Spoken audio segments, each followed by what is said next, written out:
Golden seal text was different from beveled silver text, and there were most likely not more than 10 beings in total among the human and demon races who could interpret the former.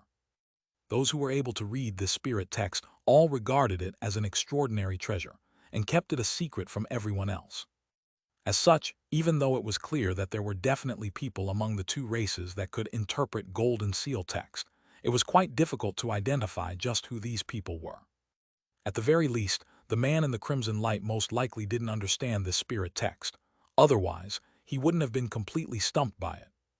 If Han Li hadn't learned this spirit text back in the vast glacial realm, he would also be just as helpless in the face of this treasure. Han Li stared at the golden runes for a moment before they vanished once again, and his brows furrowed slightly as he flicked several fingers toward the scroll in quick succession to release more streaks of azure sword chi. Upon being struck by the streaks of sword chi, more golden runes appeared, and they were slightly different from the ones before. Han Li's heart stirred slightly as he continued to release a relentless string of sword chi, and the scroll was instantly inundated by azure light. Letter 1D487, letter 1D493, letter 1D65A, letter 1D486, letter 1D500, letter 1D4E, letter 1D4EC, letter 1D664, letter 1D662. Balls of golden light erupted from the surface of the scroll, and the entire piece of golden seal text was revealed. Blue light flashed through Han Li's eyes as he focused his gaze on these golden runes in an intent, unblinking manner, and only after a long while did he cease releasing the relentless string of sword chi. The spiritual light shimmering from the scroll faded, as did the golden runes, and Han Li made a grabbing motion to draw the scroll back into his grasp as a contemplative look appeared on his face. He had already memorized that entire piece of text and briefly analyzed it as well. If he weren't mistaken, this piece of spirit text was describing the setup method for a profound formation. The wording was slightly ambiguous, but what was certain was that if he were to completely master the contents of this piece of text, he should be able to set up the entire formation. The formation wasn't very big, but it was far more profound and intricate than the vast majority of formations Han Li had seen in the spirit realm in the past. If it weren't for the fact that he had been carefully studying the used talismans he had obtained from the vast glacial realm, he wouldn't have been able to understand the contents of that piece of text at all.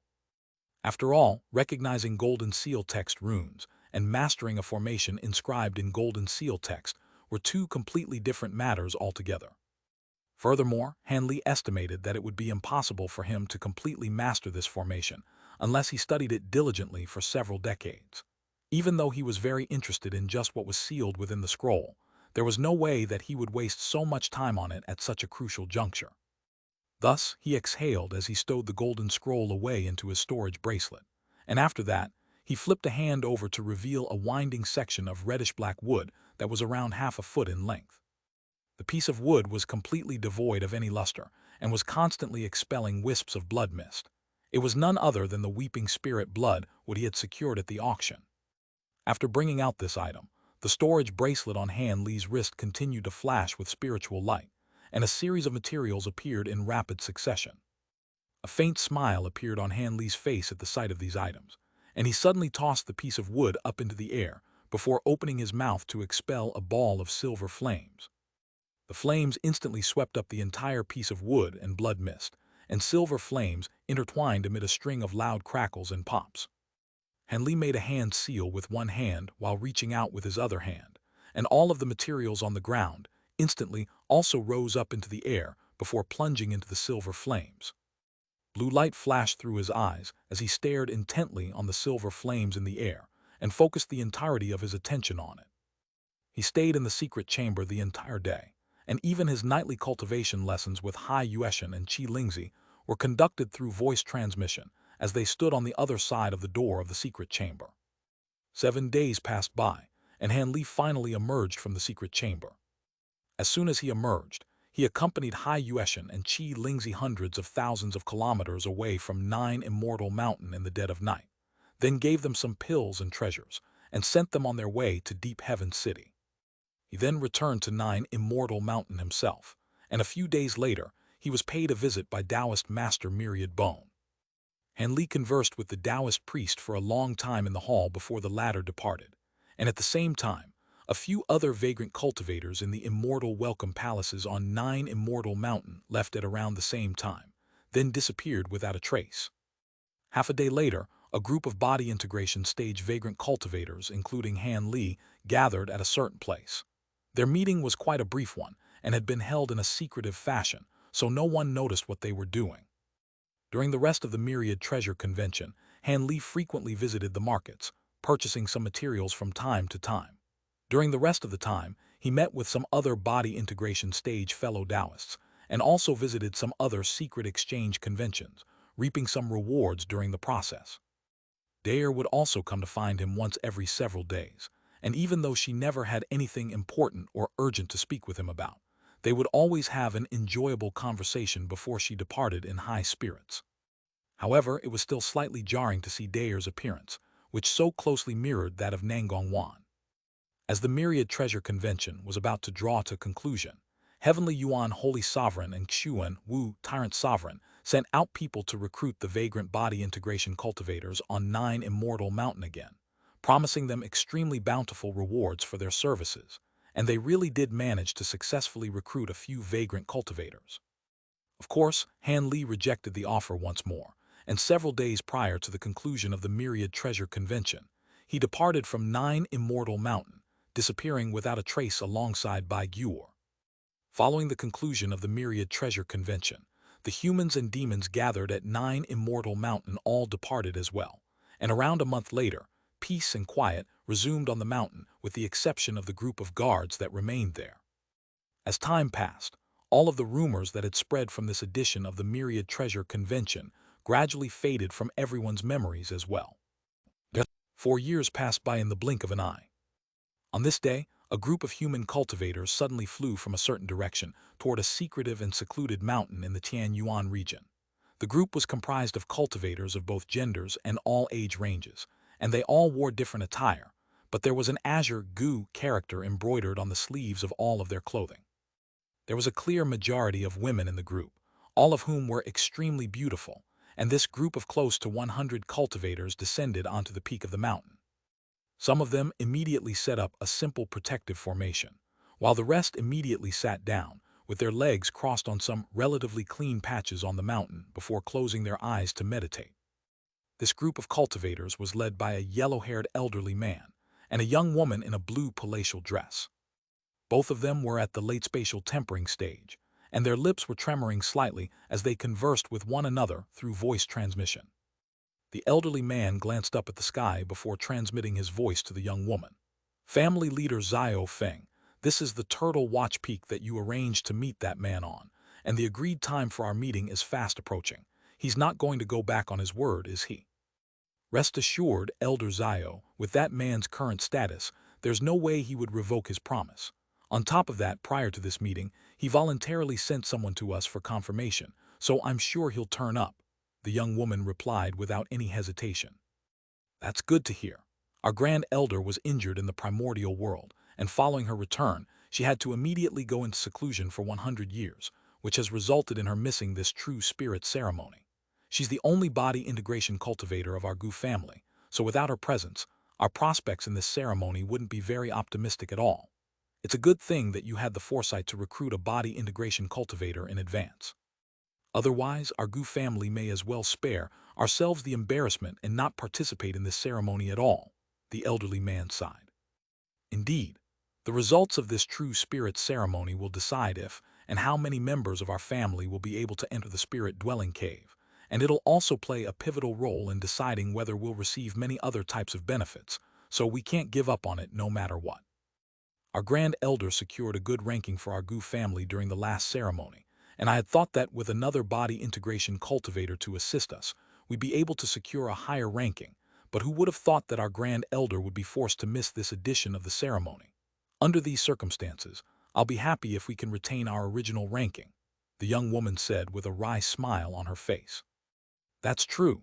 This senior Han has only just progressed to the body integration stage around 10 years ago, after all, so no matter how exceptional his aptitude is, there's no way he could compare with our Grand Elder, who's been at the body integration stage for close to 10,000 years. On top of that, our Grand Elder possesses a true spirit bloodline, and if she were to activate that bloodline, the gap between the two would widen even further. The elderly man sighed as a wry smile also appeared on his face. It's not ideal, but if we don't have any body integration cultivators among us, then our performance will be even more horrible during this true spirit ceremony, the young woman said with a dark expression. Indeed, all of the top 5 true spirit families have body integration cultivators among their ranks, the elderly man said in a resigned manner. Both of them fell silent thereafter, and it was as if they had lost the urge to further this conversation. Time slowly passed by, and around 4 hours later, a streak of azure light appeared in the distant sky, and a hint of elation appeared in the young woman's eyes upon seeing this. He's here. The elderly man peered carefully into the streak of oncoming azure light through narrowed eyes, but the light was very bright and piercing, and he could only just barely make out 2 humanoid figures within it, one of which was quite a bit taller than the other. In the next instant, the streak of azure light arrived in the air above the mountain, following which the light faded to reveal an azure-robed young man and an adorable little girl who appeared to be around 13 to 14 years of age. The young man was none other than Han Li, who had disappeared for several years following the conclusion of the Myriad Treasure Convention, and the little girl beside him was naturally none other than Bai Gyur. She had already been taken by Han Li as an unnamed disciple, and she was entirely dependent on Han Li to repress the glacial poison within her body to ensure her survival, so she naturally followed him wherever he went. A stir ran through the Gu family cultivators as they caught sight of the figures in the air above, and many of them conjured up layers of protective spiritual light as they stared up at Han Li with wariness in their eyes. Han Li cast his gaze downward, and after catching sight of the young woman, he smiled and said, "Sorry to keep you waiting, fellow Taoist Xiao Feng. I encountered some minor troubles on the way here, so I'm a little late." A layer of azure light then appeared over his body, and it swept up Bai Gyur before he descended onto the ground near the young woman. "Not at all, Senior. You've arrived right on time. We were just too early. I must express wholehearted gratitude on behalf of our Gu family that you came to meet us as agreed. This is Elder Xiao of our Gu family, and the 2 of us will be leading our Gu family during this true spirit ceremony." A hint of elation appeared on the young woman's face as she hurriedly introduced the yellow-haired elderly man to Han Li. "Pleased to meet you, Elder Xiao." Han Li could sense that this Elder Xiao's cultivation base wasn't inferior to that of Fairy Xiao Feng, and he cupped his fist in a salute toward the elderly man. The elderly man was still rather skeptical about Han Li's powers, but he naturally didn't dare to show this skepticism, and he adopted a respectful demeanor as he said, "The pleasure is all mine, Senior Han. I've heard much about you during these past few years, and all of us can heave a massive sigh of relief now that you're here to support our Gu family."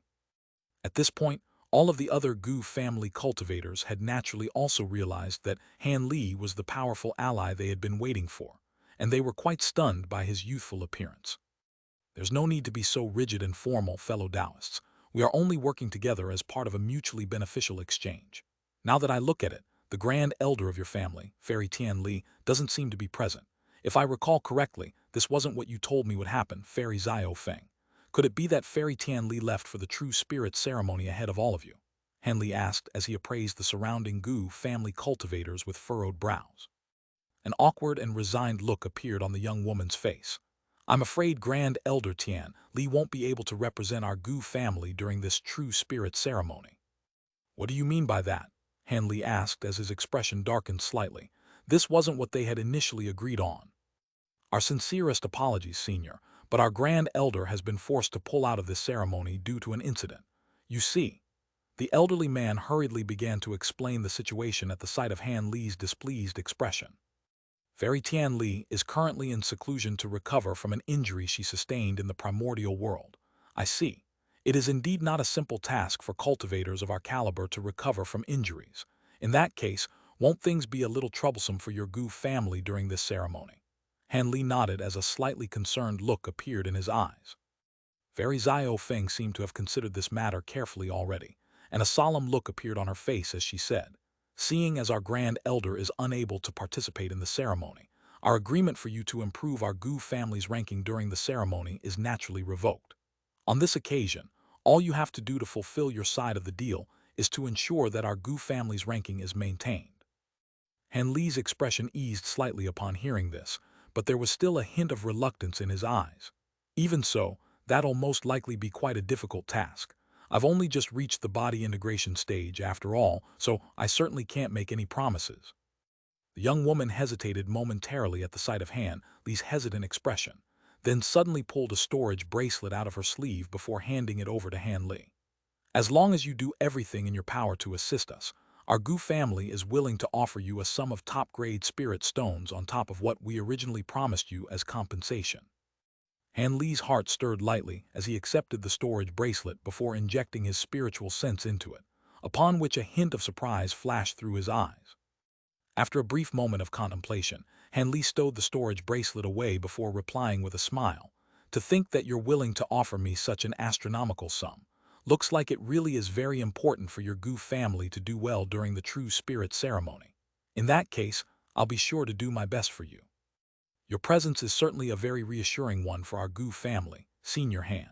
This place is still around a month's journey away from the Myriad Spirit platform where the ceremony is going to be held, so it would be best for us to set off right away. Elder Zio and I will be explaining the specific details of the ceremony along the journey. That would be best. Han Li naturally had no objections to this. Thus, the Gu family cultivators rose up into the air and flew into the distance in a line with Han Li among their ranks. The heavenly horse plains consisted of a massive section of barren land on the border of the Tianyuan region. It was said that the plains were so vast that even a deity transformation cultivator would have to fly non-stop, day and night for around a month to cross through it. On top of that, this place was rife with sandstorms and completely devoid of greenery and spirit veins, so rarely did cultivators ever visit this place. Even if there were the occasional cultivators who had no choice but to pass through these plains, they would fly through without any pause. On this day, there were a dozen or so human cultivators situated deep within the plains. They had arranged themselves into a circular formation with their backs facing one another, and they were hovering at a low altitude. All of them had summoned their most powerful treasures, which had transformed into bursts of light that enshrouded their bodies, yet they all wore panicked expressions on their faces. Among these cultivators, the one with the highest cultivation base was a mid-spatial tempering stage burly man in a set of brocade robes. He was holding a blue bead in one hand and a white flag in the other. He was situated at the center of the formation with an even more pronounced look of shock and rage on his face than that of his companions, and his eyes were constantly darting around the formation. Right at this moment, a gust of yellow wind suddenly blew past one of the male cultivators in the group, and he reflexively blinked. In that instant, a pristine white hand reached out of the yellow wind like lightning, and the protective spiritual light around the man's body was torn apart with ease, following which the white hand passed punctured through his chest without any impediment. Before the man could even cry out, a white ice flower had bloomed in front of his chest, and he was instantly frozen into an ice statue, following which the white hand instantly vanished. The nearby cultivators were all extremely alarmed by this, and they hurriedly unleashed the powers of their treasures to attack the assailant, but all they achieved was reducing their frozen companion into pulverized ice, while his killer was nowhere to be seen. At the same time, the spatial tempering stage brocade-robed man suddenly let loose a loud roar, and a pillar of piercing blue light erupted from the bead in his hand. The pillar of light shot forth through the air like lightning, striking the gust of yellow wind in a flash. White light immediately flashed, and an indistinct figure was forced to reveal itself, trapped within the ball of blue light. Without requiring any instructions from the brocade-robed man, all of the cultivators in the group immediately focused their attacks on that indistinct figure, and their attacks surged forth as a wave of five-colored light. The figure was instantly torn apart by the five-colored light amid a dull thump, seemingly having been completely unable to offer up any resistance. Cries of elation immediately rang out, and all of the cultivators were ecstatic to see this. However, a bewildered look had appeared on the brocade-robed man's face, and he suddenly made a grabbing motion to draw a fragment of the destroyed figure into his hand, only to find that it was a piece of pristine white hard shell.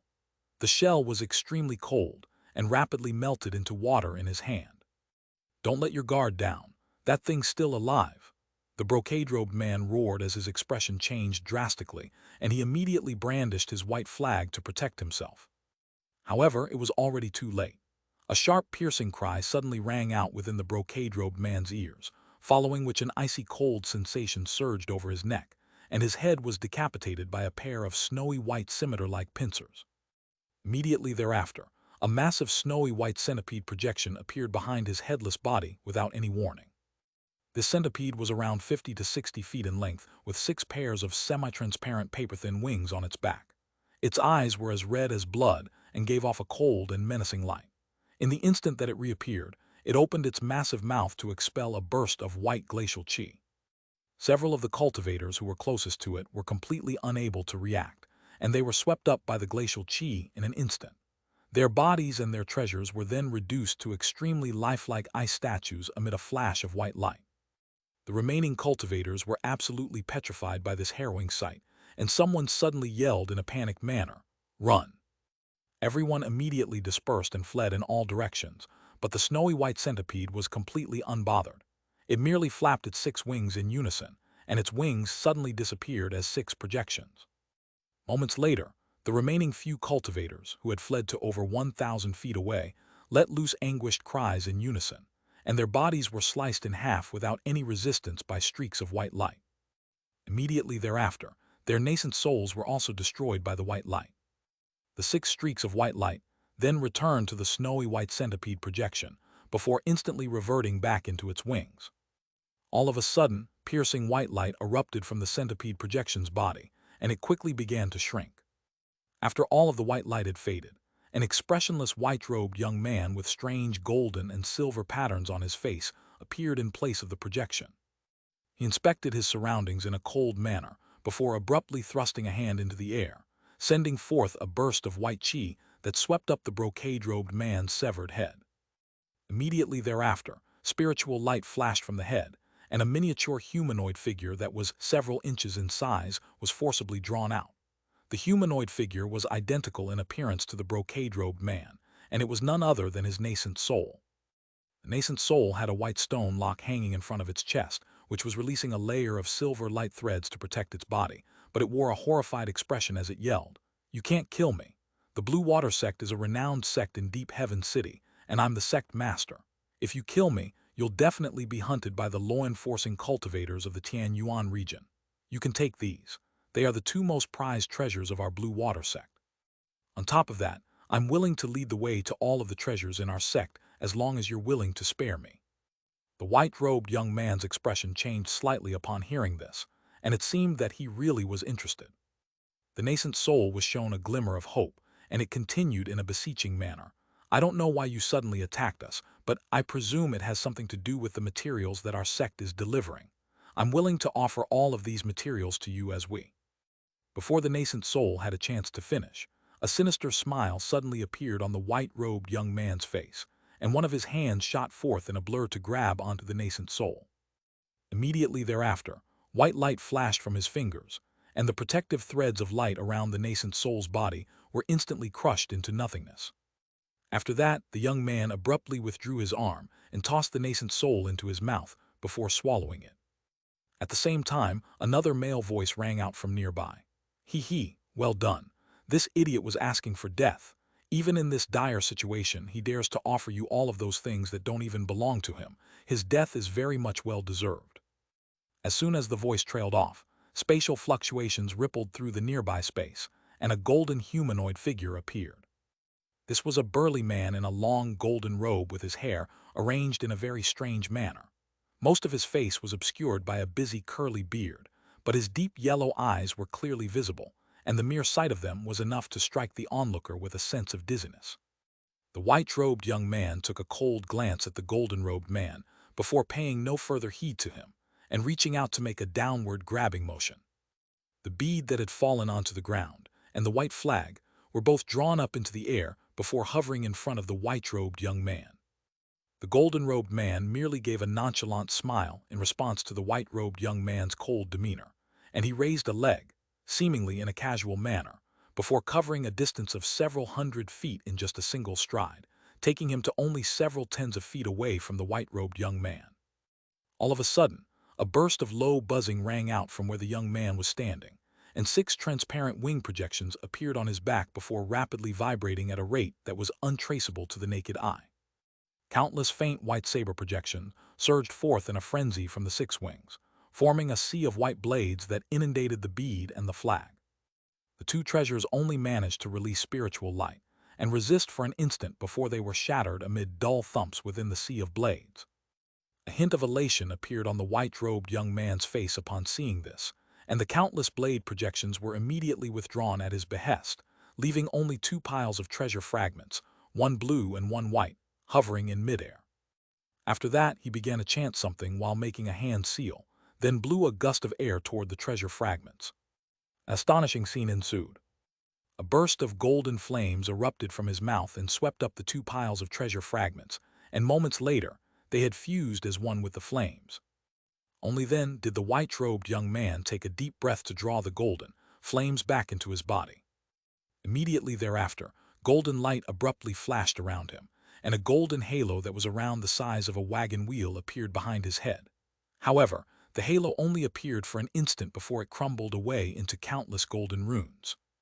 A hint of elation flashed through the golden-robed man's face upon seeing this, and he murmured, "The blue water sect's cultivation arts are quite ordinary, but its extreme blue bead and white water flag are extraordinary treasures refined from 49 types of extreme glacial materials. On top of that, among the things that they're delivering, there's a massive profound yin crystalline wall that can only be formed once every 1 million years. This is a mandatory material for you to manifest a true spirit body, so we can't waste it no matter what." Right as he was speaking, the golden light around the white-robed young man's body completely faded, and his aura seemed to have become slightly more powerful than before. It wasn't an extremely noticeable improvement, but it was still very alarming that he had made a noticeable improvement at all in such a short span of time. "Where is that profound yin crystalline wall? Aside from these two treasures, I haven't sensed any other glacial treasures from these people. Is your information incorrect?"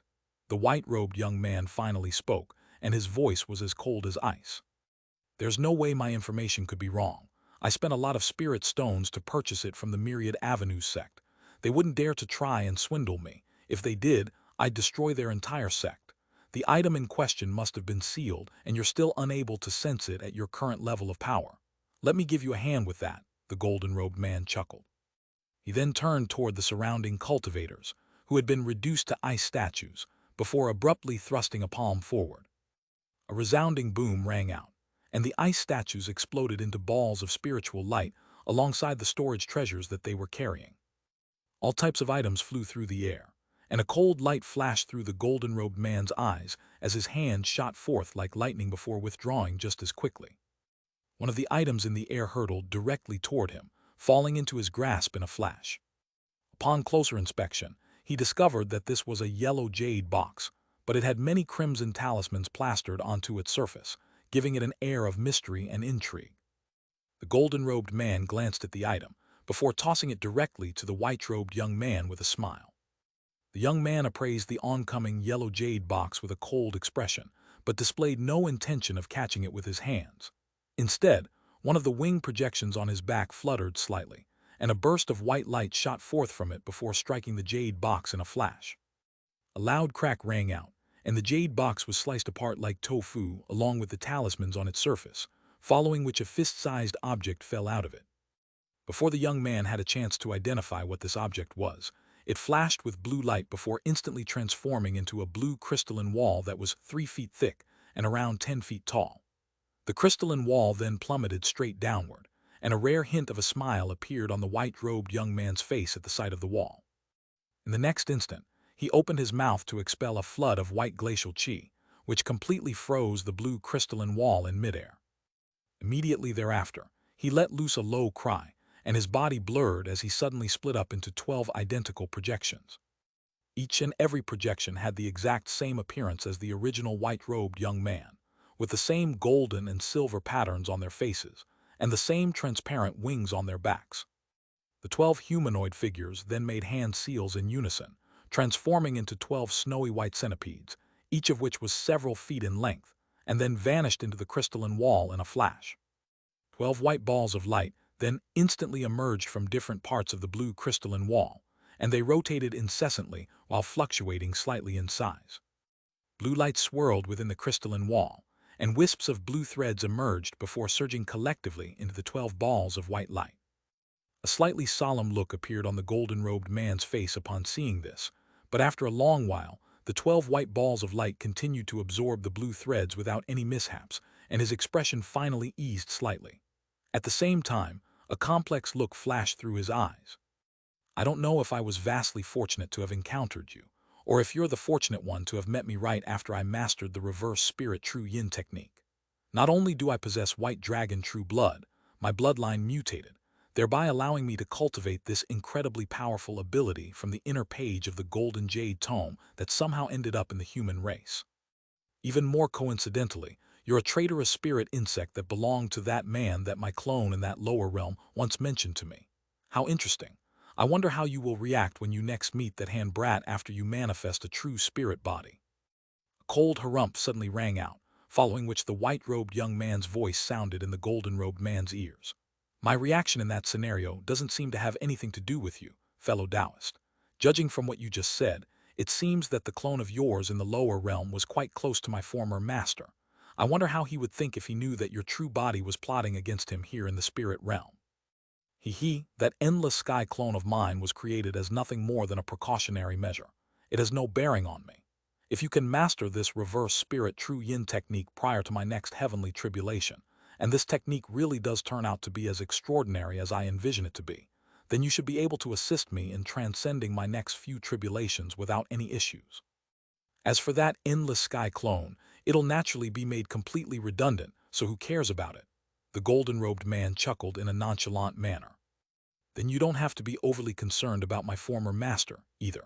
As long as I can manifest a true spirit body, I'll naturally be able to eradicate bonded blood curse within my soul. However, I ask that you don't do anything unnecessary behind my back prior to that, the white-robed young man replied in a cold voice. The golden-robed man's expression changed slightly upon hearing this before he chuckled coldly. You think far too highly of me. That hand brat has already reached the body integration stage. I won't be able to do anything to him even if I wanted to. The witch-robed young man was silent for a moment before replying. I certainly wouldn't be fooled into thinking that given your identity, fellow Taoist. You know who I am. The golden-robed man's eyes abruptly widened upon hearing this, and 2 balls of yellow light appeared within his pupils, creating quite a startling sight to behold. I can't say anything for certain, but it's not difficult to make educated guesses. Aside from a handful of people who could possess so much power and have so many resources at their disposal. On top of that, not everyone has an inner page of the golden jade tome. The white-robed young man chuckled coldly. The golden-robed man was silent for a long while before giving a cold harumph in response. There's no need for you to be concerned about my exact identity, fellow Taoist. All you need to know is that I'm the only one who can help you master the reverse spirit true yin technique. All I ask is that, after you master the technique, you assist me in transcending my future heavenly tribulations. This is a mutually beneficial collaboration, so I'll naturally do my best to ensure your survival after I attain a true spirit body. However, I've already reached the pinnacle of the late spatial tempering stage, so I'll need to find a place to begin making a breakthrough to the body integration stage after I absorb the yin qi within this profound yin crystalline wall. If this reverse spirit true yin technique really is extraordinary as it's hyped up to be, then I should be able to progress to the body integration stage with no issues at all. After that, I'll venture into the primordial world alone to hunt glacial ancient beasts and devour their demon cores. On top of that, I'll seek out some extreme glacial areas to absorb more yin qi, and that should allow me to progress to the late body integration stage within 1,000 years. When that time comes, I can begin preparing to attain a true spirit body, the white-robed young man replied. I'm glad you have everything planned out, fellow Taoist. The devilish tribulation is imminent, so I have to remain behind in my race. Otherwise, I would accompany you into the primordial world. Then again, once you reach the body integration stage and master the reverse spirit true yin technique, you should be able to dominate the entire primordial world unless you run into extremely powerful beings from foreign races. The Tian Yuan continent is extremely vast, so there should be many glacial ancient beasts for you to hunt down. I've already attained intelligence, so I naturally won't go picking fights with powerful foreign beings like an idiot, the white-robed young man said in an indifferent manner before falling silent. The golden-robed man nodded in a pleased manner in response, and he also displayed no intention of saying anything further, but there was a contemplative look in his eyes, suggesting that he was pondering something. A gust of yellow wind surged toward them from a distance, and not long after that, both of them disappeared into the gust of wind. 2 months later, Han Li was seated in a green wooden chair, inspecting an extremely intricate golden wine cup in his hand in an indifferent manner. The person sitting beside him was none other than the Gu family leader, Fairy Xiao Feng, and on her other side sat Elder Xiao. There were many deity transformation and nascent soul stage Gu family disciples standing behind them in several rows, and all of them wore excited looks on their faces. Up ahead lay a massive circular stone platform with a radius of around 500 meters. The platform was entirely paved with huge azure stones, but it was slightly black in color, indicating that it seemed to have stood for a very long time. Round the edge of the stone platform was a series of tall formation flags of different colors, each of which was releasing layers of light that enshrouded the entire platform under an enormous light barrier that was over 1,000 feet tall. Around the Gu family entourage were groups of other people, consisting of up to a few hundred people for the largest groups and only around a dozen or so in the smallest groups. There were around 30 to 40 such groups of people, and among them, the Gu family entourage was only a medium-sized group. The Gu family entourage was among the 5 groups of people who were situated closest to the platform, while all of the other groups could only stand behind those 5 groups. Further beyond them, some massive cliff faces could be seen, alongside some large buildings constructed by those stone faces. This place was an enormous valley that was surrounded by mountains in all directions, and the huge stone platform at the very center of the valley was naturally none other than the myriad spirit platform, where all of the true spirit families gathered every once in 3,000 years for the true spirit ceremony.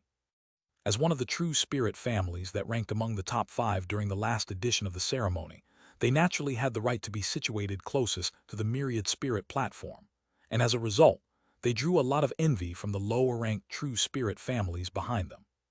After all, a place in the top 5 didn't just earn a true spirit family reputation and renown. There were also massive benefits at stake. However, there were clearly some cultivators from other true spirit families who were appraising the Gu family entourage in an unfriendly manner. Even with so many people gathered around the stone platform, the entire area was still completely silent, and everyone seemed to be waiting for something.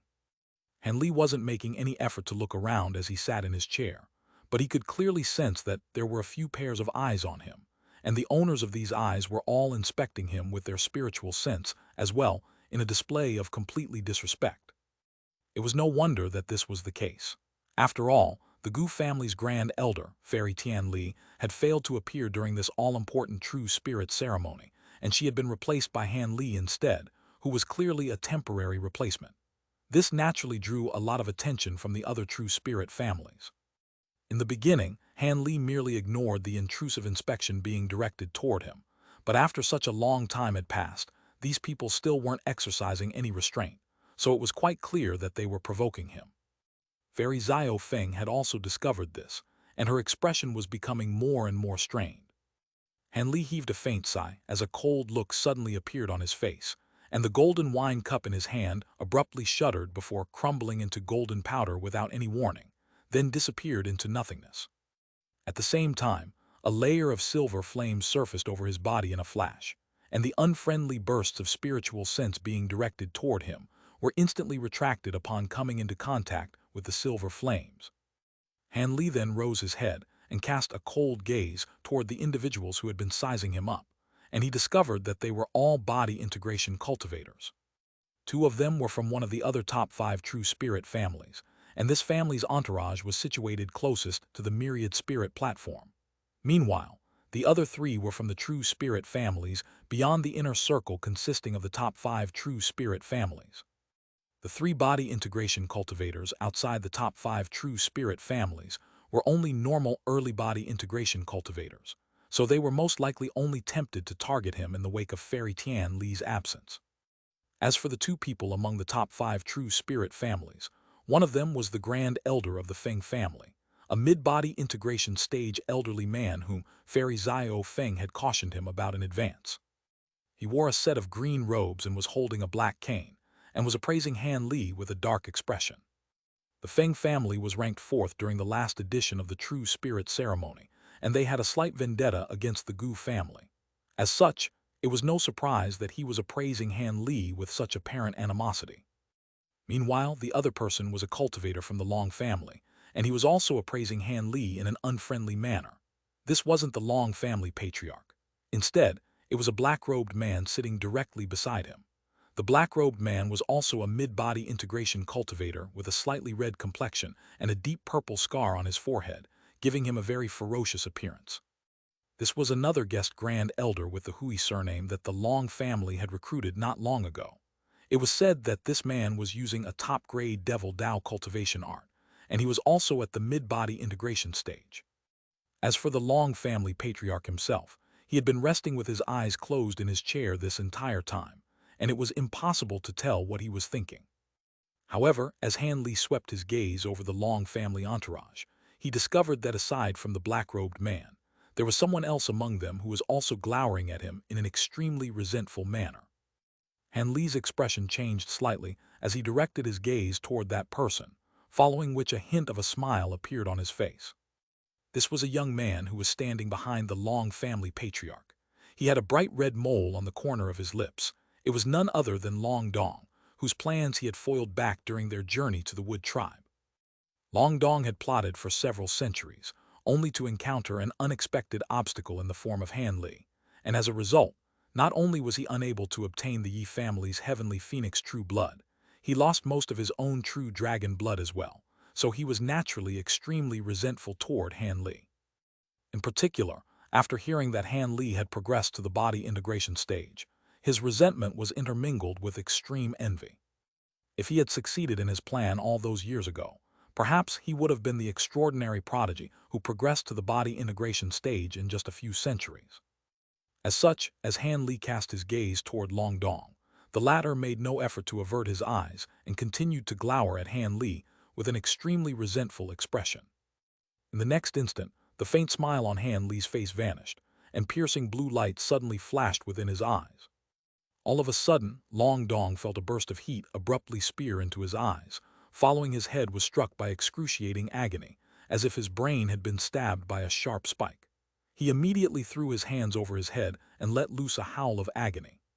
The Long family patriarch abruptly opened his eyes upon hearing this, then reached out like lightning to lay a hand onto Long Dong's arm, following which a ball of golden light appeared before vanishing in a flash. The agony etched on Long Dong's face disappeared as a result, but after removing his hands from his own head, his face was still twisted in shock and horror. However, he then immediately came to his senses and extended a deep bow toward the Long family patriarch. "Thank you for saving me, patriarch. If not for your intervention, I would have been killed by that man." Long Dong glared at Han Li in a resentful manner again as he spoke, but aside from hatred and envy, his eyes were filled with acute horror as well. It was quite clear that only now did he truly realize just how massive of a disparity there was between their powers. Instead of paying any heed to Long Dong's words of gratitude, the Long family patriarch turned to Han Li in an expressionless manner and asked, "What are our intentions, fellow Taoist Han? Why did you attack one of my juniors?" Long Dong's cry of agony, coupled with the Long family patriarch's question, naturally drew a lot of attention from the surrounding cultivators. The blue light within Han Li's eyes faded, and a cold smile appeared on his face as he replied, "I didn't like the way that he was looking at me, so I gave him some punishment. Is there a problem with that, Brother Long?" His cold response to Long family patriarch naturally drew a lot of shock from the nearby onlookers, and hushed chatter immediately rang out in the surrounding area. It's indeed true that this grandson of mine is rather conceited, so a slight punishment won't do him any harm. Much to everyone's surprise, the Long family patriarch displayed no intention of pressing the issue any further, and he merely nodded in an expressionless manner before closing his eyes again, paying no further heed to anyone else. Long Dong was quite indignant toward the fact that the Long family patriarch hadn't stood up for him, but he didn't dare to raise any objections. In contrast, the black-robed man sitting beside the Long family patriarch was rather surprised by this occurrence, and he turned to the Long family patriarch before transmitting his voice to him. "Brother Long, why did you? Do you still remember the mysterious demonic ape who fought me on 9 Immortal Mountain, Brother Hui?" The Long family patriarch transmitted his voice back in response. "Of course I do. Didn't you speculate that he may have been a demonic cultivator from the Holy Island? The black-robed man asked as his expression changed ever so slightly. Indeed. After the event, I discovered through a thorough investigation that the demonic ape had caused such a scene over a Foundation Establishment Stage Junior that had been abducted to our Long family, and that person is none other than an unnamed disciple of this fellow Taoist Han. The black-robed man drew a sharp breath upon hearing this. Is that so? Does this mean you think that he has something to do with the Holy Island? Perhaps, or perhaps he's merely an acquaintance of that demonic ape. It's hard to say. However, it's naturally best not to attract any unnecessary trouble to our Long family prior to the devilish tribulation. That man's cultivation base may be inferior to ours, but the fact that he was able to progress to the body integration stage so quickly indicates that he's most likely no ordinary early body integration cultivator. If you ask me, he's either cultivated some powerful abilities or possesses some extremely powerful treasures, the Long family patriarch replied in a calm manner. The black-robed man nodded initially before his brows furrowed slightly as he asked, "That is indeed true, but what if we have to face the Gu family during the ceremony? Do we have to go easy on him?" "There's no need for that. Perform as you normally would during this true spirit ceremony. If you encounter that man, there's no need to hold back. It'll also give us a good opportunity to examine the true extent of his powers. If he really is as powerful as we think, then perhaps we can take him along with us when we go to that place," the Long family patriarch replied. "All right, I understand. Leave everything to me, Brother Long," the black-robed man chuckled before falling silent. Throughout the entire voice transmission conversation, the Long family patriarch's eyes had remained closed, and his face had betrayed no emotions whatsoever. It was as if he hadn't engaged in that conversation at all. Over at the Gu family entourage, Fairy Zio Feng and Elder Zio were both given quite a fright by Han Li's actions. The Gu family didn't exactly see eye to eye with the Long family, but Han Li hadn't made any effort to act respectfully toward the Long family patriarch at all, and that naturally made the two of them quite concerned. As such, they were quite elated and surprised to see that the Long family patriarch was dropping the issue so easily, but at the same time, they were also slightly bewildered. As for Han Li, his expression remained completely calm and collected, and it was impossible to tell what he was thinking. However, in the eyes of the other true spirit families, he became a lot more mysterious and unfathomable as a result of his actions, and many people were speculating about him. "Yinger, that fellow Taoist Han sure is a brave man. He dares to directly oppose the Long family patriarch at just the early body integration stage. It seems that he must possess some extraordinary powers or has backers that he can rely on. It's no wonder even our gorgeous little Yinger was unable to tempt him." The one who had spoken was a female cultivator from one of the true spirit families. This group of people was situated directly beside the Long family entourage, and just like the Gu family, they consisted primarily of women. The one who had spoken was standing at the very front of the group, and was a young woman who appeared to be 17 or 18 years of age. She wore a five-colored feather dress and had a suggestive smile on her face. Sitting on either side of her was a beauty who appeared to be 27 to 28 years of age, and an elderly woman with a head of gray hair. The person standing behind the woman in the five-colored dress was a young woman in white, and she immediately blushed upon hearing this before stammering, I'm not exceptional in any way, so it's no surprise that I didn't appeal to Senior Han." This was none other than Yi Ying, whom Han Li had met on several occasions in the past, and she bore a close resemblance to the woman in the five-colored dress. "Is that so? Then why is it that the more I look at our little Yinger, the more adorable I think you are? That Han brat has a rotten eye for women. Otherwise, if he were to join our Yi family, not only would he receive incredible benefits, he would also be able to marry my most beloved granddaughter." The woman in the five-colored dress suddenly burst into laughter, and her voice was as pleasant as that of a lark, drawing attention from many of the nearby onlookers. Even though a restriction had been set up to prevent the other true spirit families from overhearing their conversation, the eyes directed toward them from the other families made Yi Ying's blush deepen even further, and she was tucking her chin so firmly that it seemed she wanted nothing better than to bury her head into her own chest. "Please don't tease her, mother. Why do you always pick on her?" The beautiful woman sitting off to the side chuckled. I'm not picking on her. It's just that among these juniors of mine, only Yinger bears a resemblance to my younger self. However, her personality is far too different from mine, so I naturally have to guide her onto the right path. Otherwise, it would be a waste of her beauty for her to act like a cold puppet all the time. The woman in the five-colored dress sighed with a shake of her head. It was quite clear that the beauty beside the young woman was a very conservative and sensible individual, and she could only fall silent with a wry smile upon hearing this. As for the rest of the Yi family entourage, they were all quite amused by this conversation. Meanwhile, a pair of body integration cultivators from another true spirit family were also conversing quietly among themselves. That Tian Li hag didn't turn up, but that Han brat clearly isn't going to be a walkover either. Are we still going to follow our original plan? We initially agreed to target that hag with the Lao family. A handsome middle-aged man in a set of lavish robes asked with furrowed brows.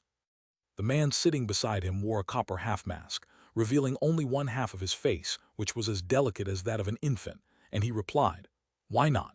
That hag should count herself lucky for not turning up. We don't have any vendetta against that Han brat, but seeing as he's here to represent the Gu family, we naturally have to teach him a lesson. Both of us may only be at the early body integration stage as well, but we've been at this stage for tens of thousands of years, so even if we don't use our combination technique, we'll still be able to crush him. Besides, all we have to do is wear him down and exhaust him of his magic power. We can just leave all the dirty work to the Lao family. They're probably over the moon that hag didn't turn up." The man in the lavish robes cocked his head to the side and thought about this for a moment before nodding with a smile. "That's true. Even that Tian Li hag wasn't a match for us during the last edition of the ceremony, so that brat is nothing to worry about." Meanwhile, a sinister voice suddenly rang out from a certain true spirit family that was situated beyond the inner circle. Fairy Tian Li failed to show up, and the Gu family only has an early body integration stage representative. This is a perfect opportunity for our Lao family. We can take it a little easy when fighting the other families, but during our match with the Gu family, we have to do everything in our power. Yes, Patriarch. There were also people from other true spirit families who also seemed to be plotting something. Yet at this point, Han Li had already withdrawn his gaze. He was currently appraising a thumb-sized golden gourd that he had summoned, and there wasn't really anything remarkable about it aside from the fact that it was fluctuating in and out of existence, as if it had no substantial form. However, for some reason, Han Li seemed to be extremely interested in this item, and was appraising it with an intrigued expression. Thus, time slowly passed by, and all of the true spirit families waited patiently. Finally, after over 4 hours had passed, spiritual light suddenly flashed from the center of the myriad spirit platform, following which a white formation appeared on its surface. Initially, the formation was only several tens of feet in size, but after a short while, it swelled drastically amid a flash of bright light, expanding to around an acre in size. Runes of different colors surged out of the formation in a frenzy, and bursts of buzzing sounds rang out from within it. The entire myriad spirit platform also began to tremor slightly in that instant. A string of sharp ringing sounds then erupted from the surrounding mountain faces, as if to resonate with the buzzing formation. Immediately thereafter, hundreds of massive pillars of light erupted without any warning from the sites where the sharp ringing sounds emanated from. Each pillar of light was as thick as a water tank, and was flashing with piercing five-colored light. Under the influence of the formation, a gust of fierce wind swept over the valley, and dense dark clouds appeared overhead. After that, devastating thunderclaps rang out as bolts of purple lightning that resembled giant pythons emerged from within the clouds. That's heavenly tribulation lightning. Many of the true spirit family disciples who were attending this ceremony for the first time were already flabbergasted by the phenomena that had taken place earlier, and all of them erupted into a panic at the sight of this purple lightning. The Long family patriarch abruptly opened his eyes before rising to his feet, then said in a cold voice, "HMPH, be quiet, you fools. What's there to be alarmed about? This is just a precursor to Master Myriad Spirit's arrival. Shall we begin the ceremony now, fellow Taoists?" His voice wasn't very loud, but it was clearly audible to everyone, and all of the panicked disciples calmed down as they exchanged bewildered glances. The man in the lavish robes from the Feng family also rose to his feet as he replied with a smile, "Of course. According to past conventions, this ceremony will have to be hosted by you again, Brother Long." "I have no objections." "I have no objections either. Brother Long possesses the most superior cultivation base among all of us, after all." "Please go ahead, Brother Long." All of the other true spirit families expressed their agreement one after another. The Long family patriarch looked up into the sky, then nodded in response. In that case, let's offer up the sacrificial items first.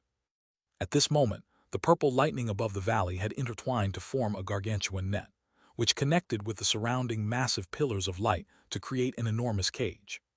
The leaders and elders of the true spirit families were all quite accustomed to this sight, and after hearing what the Long family patriarch had to say, they each waved a hand toward the disciples behind them, immediately following which one person from each family quickly approached the myriad spirit platform with a palm-sized jade vial cradled in their hands. At the same time, golden light flashed from the Long family patriarch, and his body swayed, following which he entered directly through the light barrier over the myriad spirit platform. After that, he hovered at a low altitude and made a hand seal to release a pillar of golden light downward. The golden light then vanished into the ground down below in a flash. In the next instant, a burst of dull rumbling rang out from the myriad spirit platform, and an antiquated azure stone basin appeared near the white formation. The basin was long and flat, measuring around 10 feet in length. There were peculiar black symbols carved all over its surface, and it seemed to be an extremely ancient artifact. All of the people who had emerged from the true spirit families approached the stone basin one after another, then removed the lids on the jade vials in their hands before pouring their contents into the basin. Streams of liquid of different colors flowed out of the vials, some of which were extremely repugnant and vile, some of which were quite fragrant and pleasant, while others were colorless and odorless like water. Several tens of different types of liquids were poured into the basin, and they came together to form a ball, but they didn't intermingle with one another in the slightest. The Long family patriarch paid no heed to all of this. He merely glanced at the light within the formation, which was steadily increasing in brightness, then looked up at the enormous purple net of lightning up above in an expressionless manner. Outside the myriad spirit platform, all of the body integration cultivators had risen to their feet, and they were also appraising the formation with serious expressions. All of a sudden, a resounding boom rang out, following which the runes of different colors pouring out of the formation suddenly condensed to form a huge ball of light with a diameter of several tens of feet. The ball of light then revolved in the air above the formation a few times before exploding amid a dull thump to reveal a strange beast with 8 heads. Its body was very indistinct, as if it were only a projection, and its aura was only at the early spatial tempering stage. However, as its 8 heads swiveled around to sweep its gaze over all of the people surrounding the myriad spirit platform, everyone couldn't help but shudder as if a glacial aura had just passed over their bodies. In the next instant, the Long family patriarch cupped his fist in a salute and said, "Welcome, Master Myriad Spirit. Please enjoy the true blood sacrifice our 51 human true spirit families have prepared for you." The 8-headed beast raised one of its heads to glance at the Long family patriarch, then flew out of the formation and arrived above the basin. It opened all 8 of its mouths in unison, and the liquid in the basin flowed into its mouths in a frenzy. Within mere moments, the liquid in the basin had all been devoured, following which a layer of light appeared over the beast's body, and it took on a more substantial form. Immediately thereafter, the beast glanced at the cultivators outside of the stone platform before rearing its head back and letting loose a thunderous roar. An astonishing aura emanated from its body, rising from the early spatial tempering stage to the mid-spatial tempering stage, then rapidly climbing to the late spatial tempering stage. After a short while, the beast's aura had swelled to the pinnacle of the late body integration stage. No, it seemed to be slightly superior to that, as if it was only half a step away from reaching the grand ascension stage. Even Han Li couldn't help but be awestruck as he sensed the violent aura emanating from the myriad spirit platform. Thankfully, this seemed to the limit of the beast's capabilities, and its enormous aura finally stagnated thereafter. However, what the 8-headed beast did next was quite alarming to all of the onlooking cultivators. All of a sudden, the beast raised all 8 of its heads in unison, and a bolt of azure lightning as thick as a large bowl erupted from each of its mouths, then crashed into the purple lightning net up above in a flash. Even the body integration cultivators present were slightly alarmed by this, and the Long family patriarch was able to maintain a calm expression, but the look in his eyes indicated that he was also slightly bewildered.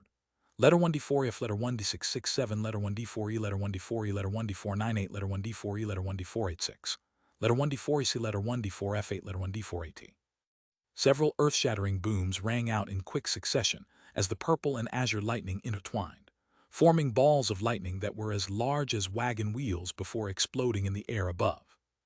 Moments later, the lightning receded, and the massive purple net tremored a few times before falling still again, managing to remain completely unscathed through the process.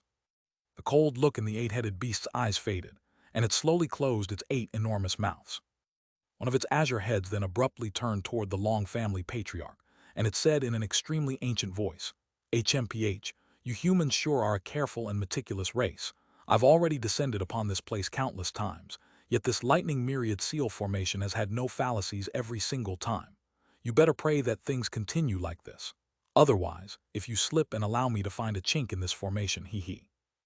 Not only was the beast's azure head speaking in a human tongue, it was also appraising the Long family patriarch in a threatening manner. The Long family patriarch extended a slight bow before replying in a manner that was neither humble nor arrogant. "Rest assured, Master Myriad Spirit, if we become so incapable someday that we can't even set up a seal formation properly, then everyone here deserves to have their true blood sucked away for your consumption.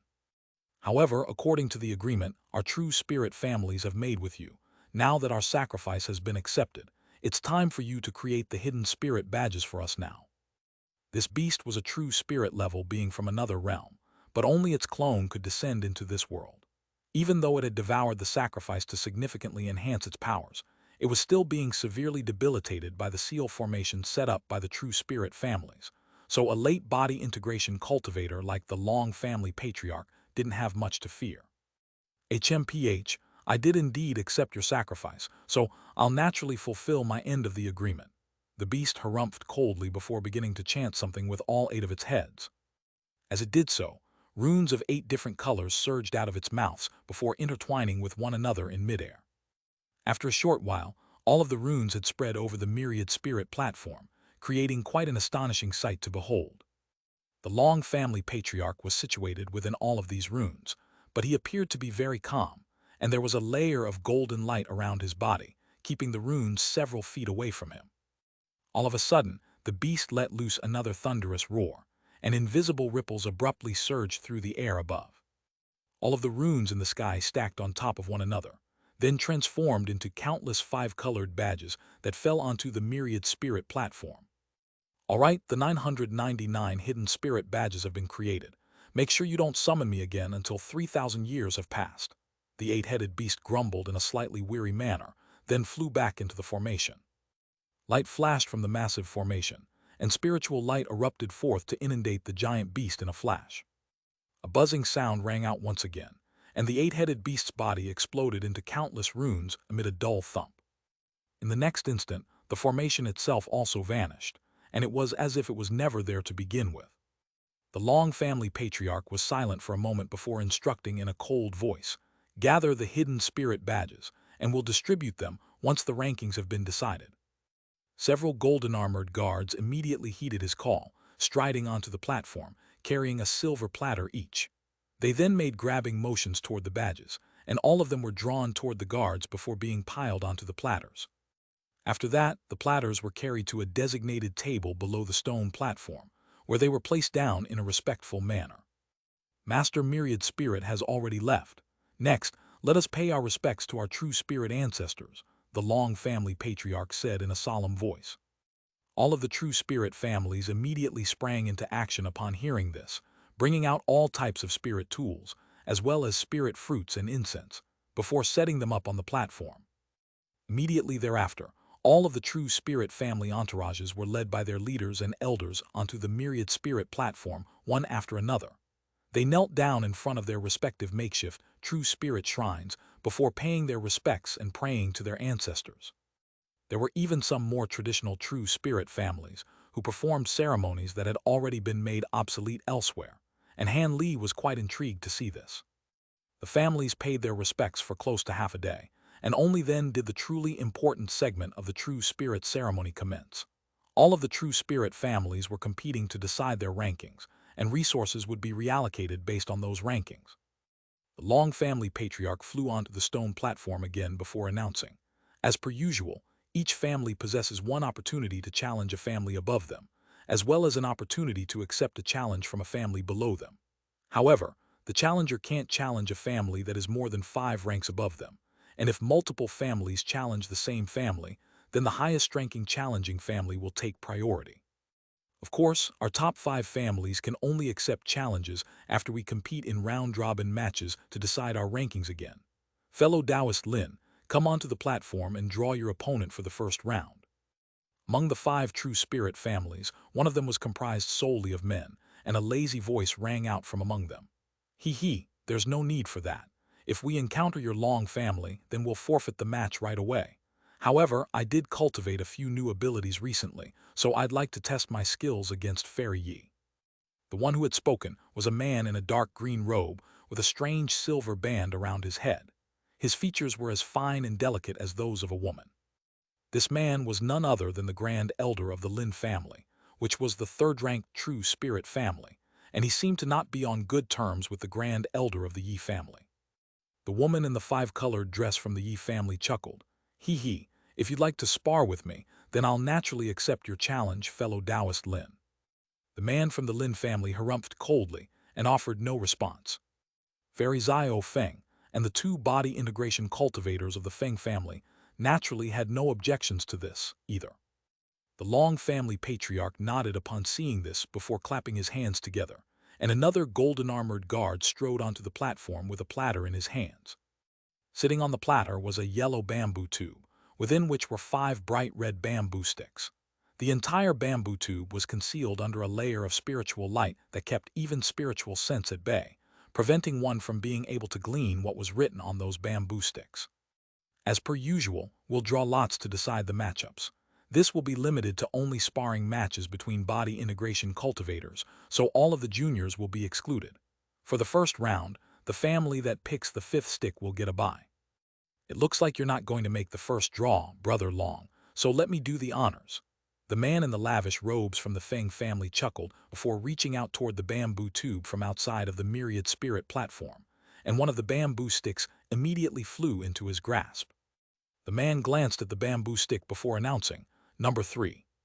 The Grand Elder of the Yi family smiled as she also raised a hand toward the bamboo tube from afar, and a silver thread shot forth from her fingertip before reaching the bamboo tube in a flash. Another bamboo stick was drawn into her hand as a streak of crimson light. She glanced at the stick before announcing, Number 5. For the first round, the Yi family received a bye. Senior Han, would you like me to draw in your stead? Fairy Xiao Feng asked in a respectful manner. Sure, go ahead, Han Li replied in a nonchalant voice. Fairy Xiao Feng nodded before sweeping a sleeve through the air, and a white thread shot forth from within her sleeve, then wrapped itself around a crimson stick before drawing it into her grasp. Fairy Xiao Feng glanced at it before informing Han Li, Number 4. Han Li nodded and offered no response. Meanwhile, the man from the Lin family had also drawn one of the final 2 sticks, and he announced, Number 1. All of the Gu family cultivators' expressions changed drastically upon hearing this. The number 2 stick corresponded with their number 4 stick, which meant that they were going to be pitted against the Long family in the first round. The Long family patriarch drew the final stick as a formality before turning to Han Li with a meaningful expression. The lots have been drawn. Let the matches commence. As for the rules of the matches, that'll be up to the participating families to decide. Now then, fellow Taoist Lin, fellow Taoist Feng, you may begin. There's no need for that. My brother and I are no match for Brother Lin, so our Feng family concedes, the man in the lavish robe said without any hesitation. The man from the Lin family wasn't surprised to hear this. In that case, the Feng family will be placed in the loser's bracket and will be competing with the loser of the other match, and the victor of that match will be able to challenge any of the other 3 families. If you relinquish the right to do so, then you'll secure the 4th spot ahead of the loser of the loser's bracket match. Next up will be our Long family against the Gu family. Will your family be represented by fellow Taoist Han? Our Long family will be represented by both myself and Elder Hui, so you'll have to defeat the 2 of us one after the other to secure victory in the match, the Long family patriarch announced. Senior Han, let's forfeit this match, Fairy Xiao Feng immediately said. She was well aware that even if their Grand Elder were present, there was still definitely no chance that they could defeat the Long family, so she naturally wanted Han Li to conserve his powers for the next rounds. However, Han Li stroked his chin with a smile and said something that came as quite a shock to Fairy Xiao Feng and Elder Xiao. I wouldn't mind sparring with a late body integration cultivator. Ever since I progressed to the body integration stage, I haven't yet had a chance to battle such a powerful cultivator. This wasn't a battle of life and death, so to Han Li, this was a rare opportunity for him to gauge the power of a late body integration cultivator, as well as to see if he could stand up against one at his current level of power. If he were afraid of fighting the Long family, he wouldn't have provoked the Long family patriarch by using his spiritual sense to intimidate Long Dong. Furthermore, if possible, he definitely wouldn't mind putting on a display of power so these true spirit family cultivators could spread the word and enhance his reputation in the human race. After all, this situation was different compared to back when he was situated on foreign territory. In the territories of foreign races, no matter how powerful he had to keep as low a profile as possible to avoid trouble. However, now that he had returned to the human race, it would benefit him immensely to establish a resounding reputation. Aside from the Long family patriarch, the most powerful beings present were only at the mid-body integration stage, and he knew without a doubt that his powers definitely wouldn't be inferior to those people. But Senior Han, the Long family. Han Li's expression fell slightly as he turned toward Fairy Xiao Feng with blue light flashing within his eyes. If I recall correctly, the terms of our agreement don't allow you to stipulate which battles I have to accept or forfeit. Fairy Xiao Feng's heart jolted at the sight of the blue light in Han Li's eyes, and the rest of her words were immediately cut off. Before she had a chance to say anything else, azure light flashed from Han Li's body, and he abruptly vanished on the spot. The next instant, he reappeared on the myriad spirit platform over 100 feet away from the Long family patriarch, then cupped his fist in a salute. I've heard much about your esteemed self, fellow Taoist Long. Please enlighten me. Letter 1D487, letter 1D667, letter 1D658, letter 1D4E, letter 1D500, letter 1D4E, letter 1D658, letter 1D490, letter 1D4AT. The Long family patriarch's eyes narrowed slightly and he said, "So you really are representing the Gu family, fellow Taoist Han. How is that disciple of yours? I believe his name is Qi Lingzi." Han Li faltered slightly upon hearing this, but his expression remained completely unchanged as he replied, "I appreciate your concern for my disciple, fellow Taoist Long. He's a bit of a troublemaker, so I've sent him somewhere obscure to cultivate, and he most likely won't be coming out for the next few decades."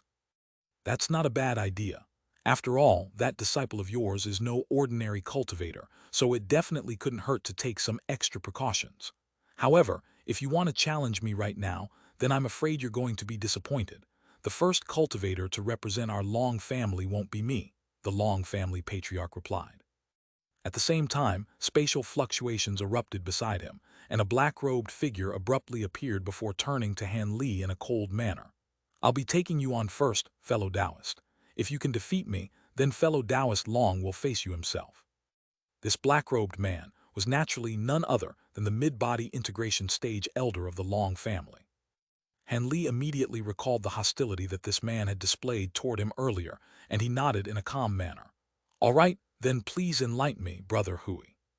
A hint of a sinister smile seemed to have flashed over the Long family patriarch's face as golden light flashed from his body, and he flew off the myriad spirit platform before immediately instructing, "Fortify the restriction.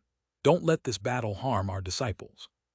The cultivators in the valley, who were responsible for controlling the formation, hurriedly sprang into action upon hearing this, and bright light immediately erupted from the formation flags around the myriad spirit platform. The massive light barrier over the entire stone platform tremored slightly before instantly becoming several times thicker, and restriction runes of different colors appeared on its surface. All of the people from the true spirit families were quite excited to see this. It certainly wasn't a commonplace opportunity to witness a battle between two body integration cultivators, so not only would this greatly broaden their horizons, it would also be a great chance for them to educate themselves. Within the light barrier, a cold smile suddenly appeared on the black-robed man's face, and he swept a sleeve through the air. A clear ringing sound erupted, and two streaks of black light flew out from within his sleeves before revealing themselves to be a pair of inky black hooks. The hooks were no more than 3 feet in length, and there were indistinct silver flowers revolving around them, creating quite an intriguing sight to behold. However, instead of attacking Han Li, the two hooks began to revolve around the black-robed man, seemingly more intent on keeping him safe than to directly attack Han Li. Han Li's brows furrowed slightly as a hint of surprise flashed through his eyes upon seeing this, and in the next instant, spiritual light flashed again from the black-robed man's sleeves, following which two streaks of white light shot forth from within. On this occasion, he had summoned a pair of pristine white short swords, each of which was around a foot in length and gave off a chilling glacial aura. He continued to sweep his sleeves through the air, and a pair of silver flying daggers emerged immediately thereafter. Han Li's eyelids twitched as he watched his opponent summon one pair of treasures after another, seemingly with no end in sight. Within mere moments, 36 pairs of different treasures had flown out of the black-robed man's sleeves, and they were all revolving around him, creating quite an intimidating sight to behold. The fact that he could control so many treasures at once indicated that his spiritual sense was definitely far more powerful than that of the average body integration cultivator. Han Li's mind was racing, but at the same time he was also slightly awestruck. All of a sudden, the black-robed man cackled as the 72 treasures around him swept toward Han Li with unstoppable force. Han Li raised an eyebrow upon seeing this before sweeping a sleeve through the air, summoning several tens of small azure swords which surged toward the oncoming treasures as 72 streaks of azure light. A string of crisp clangs rang out in rapid succession as the azure flying swords clashed with the opposing treasures. The 72 treasures were blasting forth all types of energy attacks, such as clouds of black chi and arcs of lightning, but the azure flying swords managed to remain completely unscathed, as if they possessed no substantial form. On top of that, they were binding tightly around the opposing treasures like spirit snakes, and the two sides were evenly matched. The black-robed man was slightly surprised to see this, and his treasures began to release more power at his behest, but they were still caught in a stalemate with the 72 azure bamboo cloudswarm swords. The black-robed man's expression darkened, and he suddenly took a deep breath before abruptly stepping forward and making a forward grabbing motion. A resounding boom rang out as the world's origin chi within the entire light barrier surged violently, following which countless black threads appeared out of thin air, then shot forth as countless streaks of black light. The entire sky dimmed in the wake of the black light, and they reached Han Li in a flash. In response, Han Li remained completely unflustered as he let loose a low cry, then swept a hand forward to release a vast expanse of gray light. The gray light then condensed into a gray wall of light, and the seemingly unstoppable streaks of black light were all instantly caught within the wall. Han Li then raised an eyebrow as he pressed an inky black palm against the wall of light, and spiritual light flashed, following a string of dull thumps rang out. The black threads that had been caught within the wall of light all exploded and vanished as clouds of black smoke. "Divine essence effused light," the black-robed man exclaimed upon seeing this. However, in the next instant, a vast expanse of black mist erupted from behind him, and the mist condensed into an enormous black sword above his head. The front half of the sword appeared to be substantial, yet the rear half was rather murky and indistinct. The tip of the sword tremored slightly, and a ball of black light immediately emerged. At the same time, a faint buzzing sound rang out. "Go," the black-robed man then made a hand seal before pointing a finger at the giant sword in a solemn manner. The black ball of light immediately shot forth from the tip of the sword at his behest. In the beginning, the ball of light was only around the size of a human fist, but after just a few flashes, it had swelled to around 10 feet in diameter and was hurtling toward Han Li like a huge black meteorite, leaving a trail of warped and blurry black light in its wake. This black ball of light possessed such fearsome power that it was able to tear through space itself. What was even more astonishing was that the giant sword was releasing a string of these balls of black light, and 7 or 8 of them had been released in the blink of an eye. As opposed to being alarmed by this, Han Li instead chuckled. "As expected of a mid-body integration cultivator, your powers are truly remarkable, fellow Taoist Hui." He raised an arm to reach a pristine white palm out of his sleeve, then quickly brought both of his palms together in front of his chest. Following a loud metallic clang, 2 small mountains, one black and one azure, emerged above his head. The 2 mountains revolved in the air while releasing an azure halo of light and a black circle of chi, intertwining to form a huge black and azure ring that shielded Han Li within it. At this moment, the first black ball of light crashed directly into the giant ring in a flash, and a resounding boom rang out as the black and azure light exploded. An enormous black hole appeared where the explosion had taken place, as if the space there had collapsed in on itself. After that, the rest of the balls of light also plunged into the black hole, and it instantly swelled to over 10 times its original size. At this point, the black hole had encompassed virtually the entire stone platform, and Han Li had been inundated by boundless darkness, along with the entire giant halo around him. The entirety of the myriad spirit platform began to tremor violently, while releasing a strained creaking sound in the face of the enormous might emanating from the black hole, and all of the cultivators outside looked on in astonishment and fascination. The Long family patriarch had his hands clasped behind his back as he appraised the scenes unfolding on the platform in a completely expressionless manner, but the look in his eyes suggested that he wasn't actually as tranquil as he appeared. The woman in the five-colored dress from the Yi family heaved a forlorn sigh to herself, and all of the cultivators from the other true spirit families wore vastly contrasting expressions. Of course, Fairy Zio Feng and Elder Zio's expressions had both become quite strained. Thankfully, the 72 azure flying swords that were contending with the treasures were still flying through the air in a controlled manner, which indicated that Han Li hadn't been incapacitated by the black-robed man's attacks, and that was the only source of solace for them. For the black-robed man himself, it clearly hadn't been a simple task to release so many black balls of light from that giant sword. Not only had the light in his eyes dimmed significantly, his aura had also noticeably abated, and even the purple scar on his forehead seemed to have become bigger than before. He heaved a sigh of relief and opened his mouth to expel a large shimmering blue seal, with which it appeared that he was going to unleash his final attack, when a calm voice suddenly rang out from within the giant black hole. "Is this all you have to offer, Brother Hui? I will admit that your abilities are quite interesting, but this won't be enough to defeat me." As soon as the voice trailed off, an extremely sharp screeching sound rang out from within the black hole, followed by a resounding boom. A silver ruler projection that was around 70 to 80 feet in length then abruptly sliced the black hole in half, and azure light flashed as a humanoid figure flew out from within. The black-robed man was truly surprised to see this, and he immediately made a hand seal, upon which the large blue seal swelled drastically to the size of a small mountain before hurtling directly toward the humanoid figure. Han Li, who had just emerged from the black hole, merely chuckled upon seeing this. One of the mountains above his head blurred momentarily before vanishing amid a flash of azure light, while the other expanded to over 1,000 feet in size amid a flash of gray light. Countless silver runes then swept forth from the mountain to meet the oncoming blue seal.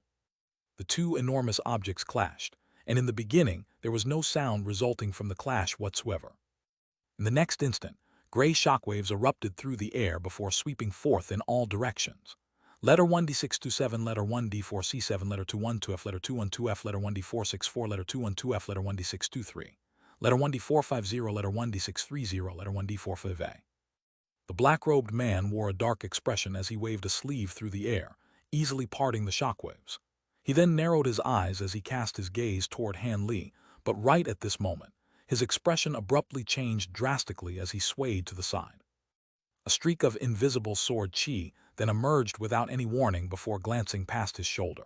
Even the protective spiritual chi around him was completely unable to impede it. If he hadn't reacted as quickly as he did, his shoulder would have been completely punctured. The black-robed man was quite alarmed by this, yet just as he was about to turn around to try and identify the invisible sword chi, more of these streaks of sword chi emerged around him like a torrential storm. His alarm was further exacerbated, and he immediately summoned a black shield and an antiquated golden mirror, which transformed into two barriers of light, one golden and one black, to shield him from the attack. At the same time, the giant black sword above his head also exploded into a cloud of black mist that inundated his entire body. However, the countless streaks of sword chi that were undetectable both to the naked eye and spiritual sense surged into the black mist. A string of dull thumps rang out, immediately followed by the screeching of metal grating against metal. Meanwhile, azure light flashed in the air above the black mist, and a small azure mountain abruptly appeared. The mountain was revolving rapidly on the spot, and with each revolution, it released a halo of azure light. As soon as the azure light left the mountain, it transformed into countless streaks of sword chi that vanished into thin air. Han Li's body swayed from afar, and after just a few flashes, he appeared directly above the small azure mountain before stomping a foot firmly onto its summit, then cast his gaze downward in an indifferent manner. The black mist down below was in tatters from being ravaged by the countless streaks of sword chi, and the black-robed man was about to be revealed. However, right in that instant, a pillar of golden light suddenly erupted from within the mist, hurtling directly toward the azure mountain up above. And Li raised an eyebrow upon seeing this before abruptly stomping a foot downward, and the small azure mountain immediately ceased in its rotation. At the same time, a layer of azure light swept forth from it, instantly forming a translucent light shield in front of the mountain. However, as a result, the output of sword chi also ceased. In the instant that the golden pillar of light clashed with the light shield, the latter swayed slightly while the former tremored before a small portion of it crumbled away. The majority of the pillar of light was reflected back in the direction it had come from and vanished into the black mist in a flash. A rumbling explosion rang out from within the mist, followed by a roar of shock and fury from the black-robed man, and the black mist finally dissipated. The black-robed man was enveloped by a ball of golden light as he appeared on the spot, and at first glance, he didn't seem to have sustained any injuries, but upon closer inspection, one would discover that some faint traces of blood had appeared on one of his sleeves. These traces of blood were quite small, and they were barely noticeable on his black robes, but all of the cultivators present were at least at the nascent soul stage, so they naturally wouldn't fail to notice such a detail. A burst of chatter immediately rang out, and surprised expressions appeared on many people's faces. The two body integration cultivators from the Feng family exchanged a glance, only to discover their own dismay mirrored in one another's eyes.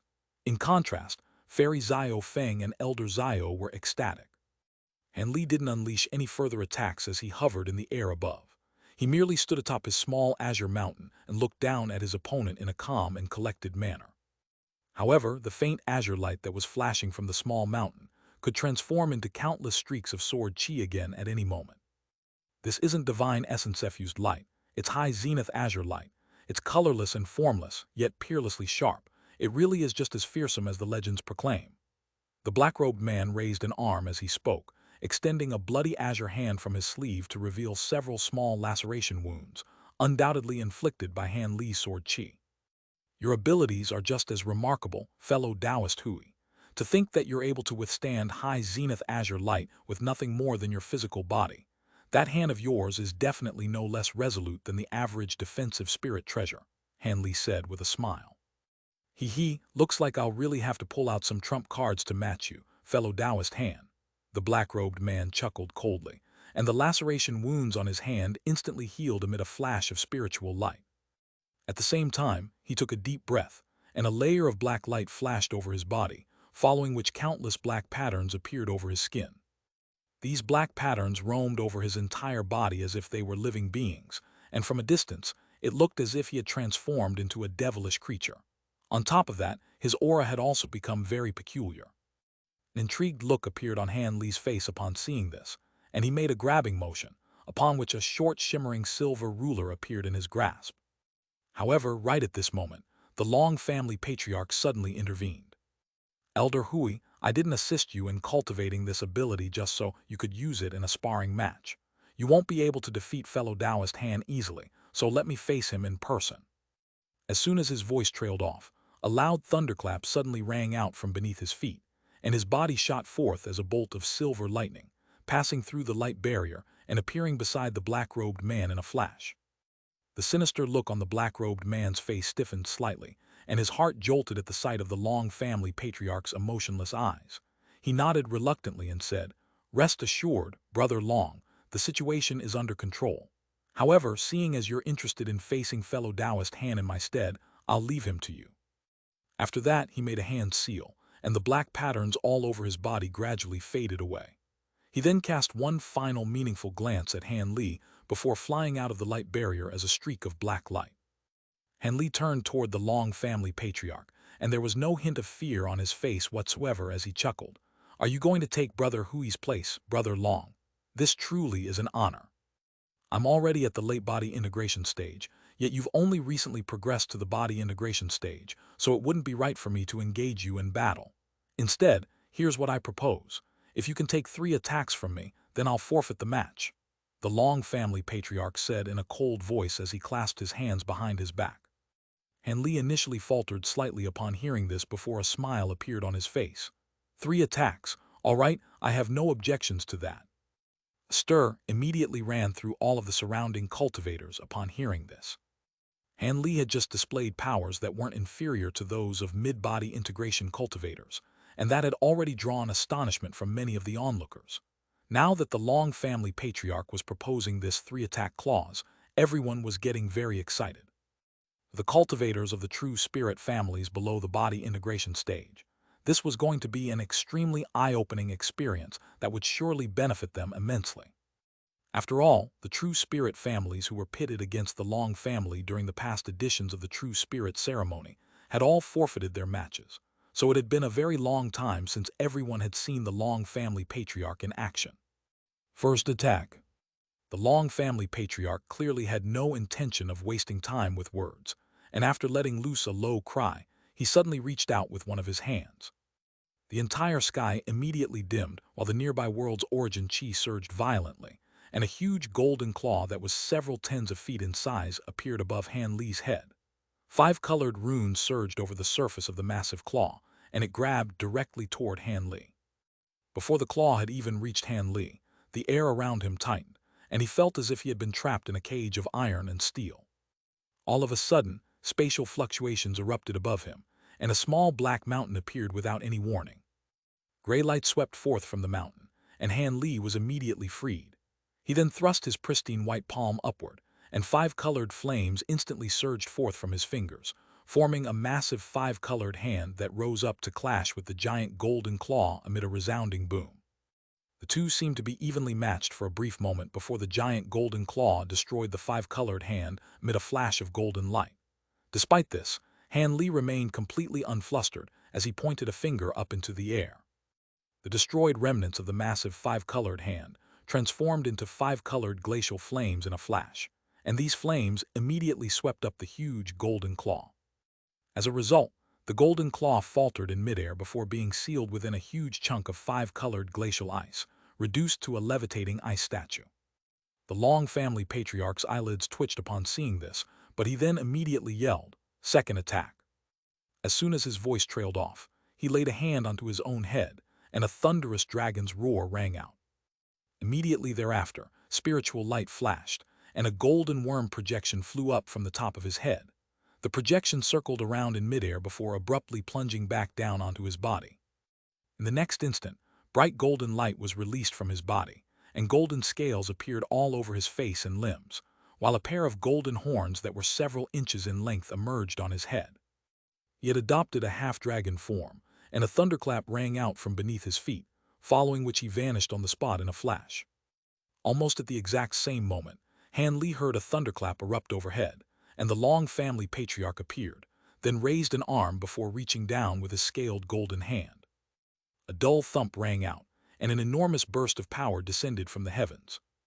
Han Li's pupils contracted slightly upon seeing this, and in his eyes, the oncoming hand seemed to have encompassed the entire myriad spirit platform, affording him no avenues for escape or evasion. If he were to be struck by this devastating force, he definitely wouldn't be able to withstand the attack, despite his powerful physical body.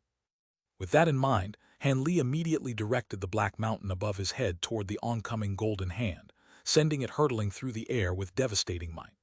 At the same time, golden light flashed, and a golden figure emerged behind him before transforming into a golden projection with 3 heads and 6 arms. Right at this moment, a resounding boom rang out, and the black mountain was repelled by the golden hand, while the latter continued to descend toward Han Li, seemingly having not been slowed down in the slightest. Han Li's expression darkened upon seeing this, and the Provenance True Devil projection behind him raised all 6 of its arms before unleashing a torrential barrage of punches up into the air. Meanwhile, Han Li waved his silver ruler, and a silver ruler projection that was several tens of feet in length also erupted into the heavens amid a flash of silver light. In the next instant, an incessant string of explosions rang out as the golden fist projection and silver ruler projection clashed with the descending golden hand. Immediately thereafter, more ruler projections were unleashed by the silver ruler, numbering in the tens, hundreds, thousands. In the blink of an eye, countless projections had been conjured up by the silver ruler in Han Li's hand, and all of these projections were surging upward in a frenzy as a silver stream. The people outside the light barrier were stunned by the fearsome powers Han Li was unleashing, but the Long family patriarch seemed to be unimpressed as he let loose a cold harumph, which was immediately followed by an earth-shattering boom. In the next instant, the countless golden fist projections and silver ruler projections were all destroyed by a burst of extremely terrifying power. The golden hand flashed before appearing in the air no more than 10 feet above Han Li, then grabbed downward without any hesitation. Right at this moment, spatial fluctuations suddenly erupted nearby, and a green fist reached out before striking the golden hand like lightning. The seemingly completely unstoppable golden hand was diverted away upon being struck by the green fist, and taking advantage of this opportunity, Han Li vanished on the spot, then appeared just over 100 feet away from the Long family patriarch. As soon as he reappeared, he raised his head to appraise his opponent with a calm and collected look on his face. The Long family patriarch withdrew his hand, and a surprised look appeared on his face at the sight of the green arm that had appeared out of thin air. Spatial fluctuations erupted once again, and a humanoid figure with green skin emerged. The humanoid figure was around 20 feet tall with purple light flashing all over its body.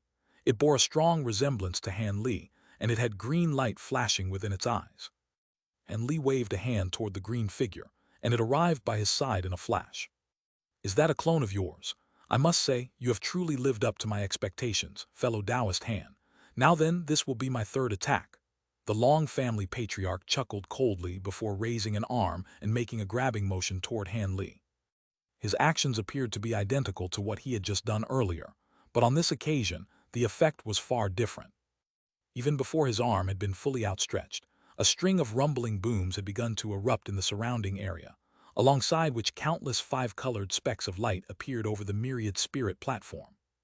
In the next instant, these specks of light formed by the world's origin chi surged toward the Long family patriarch and vanished into his arm in a frenzy. The golden dragon scales all over his arms instantly became bright and translucent and shimmered with a layer of five-colored spiritual light. On top of that, the light was gradually becoming brighter and brighter, until many of the bystanders were forced to look away.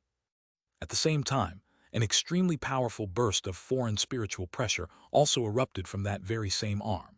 It was as if the arm had become a completely independent entity, and its aura was even more powerful than that of the Long family patriarch himself. In the face of this devastatingly powerful attack, Han Li's expression finally changed slightly. As the Long family patriarch was approaching the point where it was going to be fully outstretched, he suddenly cupped his fist in a salute and chuckled. "Your powers are truly extraordinary, fellow Taoist Long. There's no need for you to unleash your third attack, I concede." Before anyone had a chance to process what he had just said, azure light flashed from Han Li's body, and he flew out of the light barrier, tearing through it as if it were nothing more than a papier-mâché structure. After that, he returned to his chair at the front of the Gu family entourage, and the green figure followed closely behind him like a shadow in the process. All of the nearby Gu family cultivators reflexively took a few steps backward as they appraised the green figure with curious eyes, yet Han Li merely cast an indifferent glance toward it before making a hand seal, upon which it rapidly shrank down amid a flash of purple light. In the end, it transformed into a ball of purple light that vanished up his sleeve. Meanwhile, Fairy Zio Feng and Elder Zio were appraising Han Li with complex expressions. It was no wonder that this was their reaction.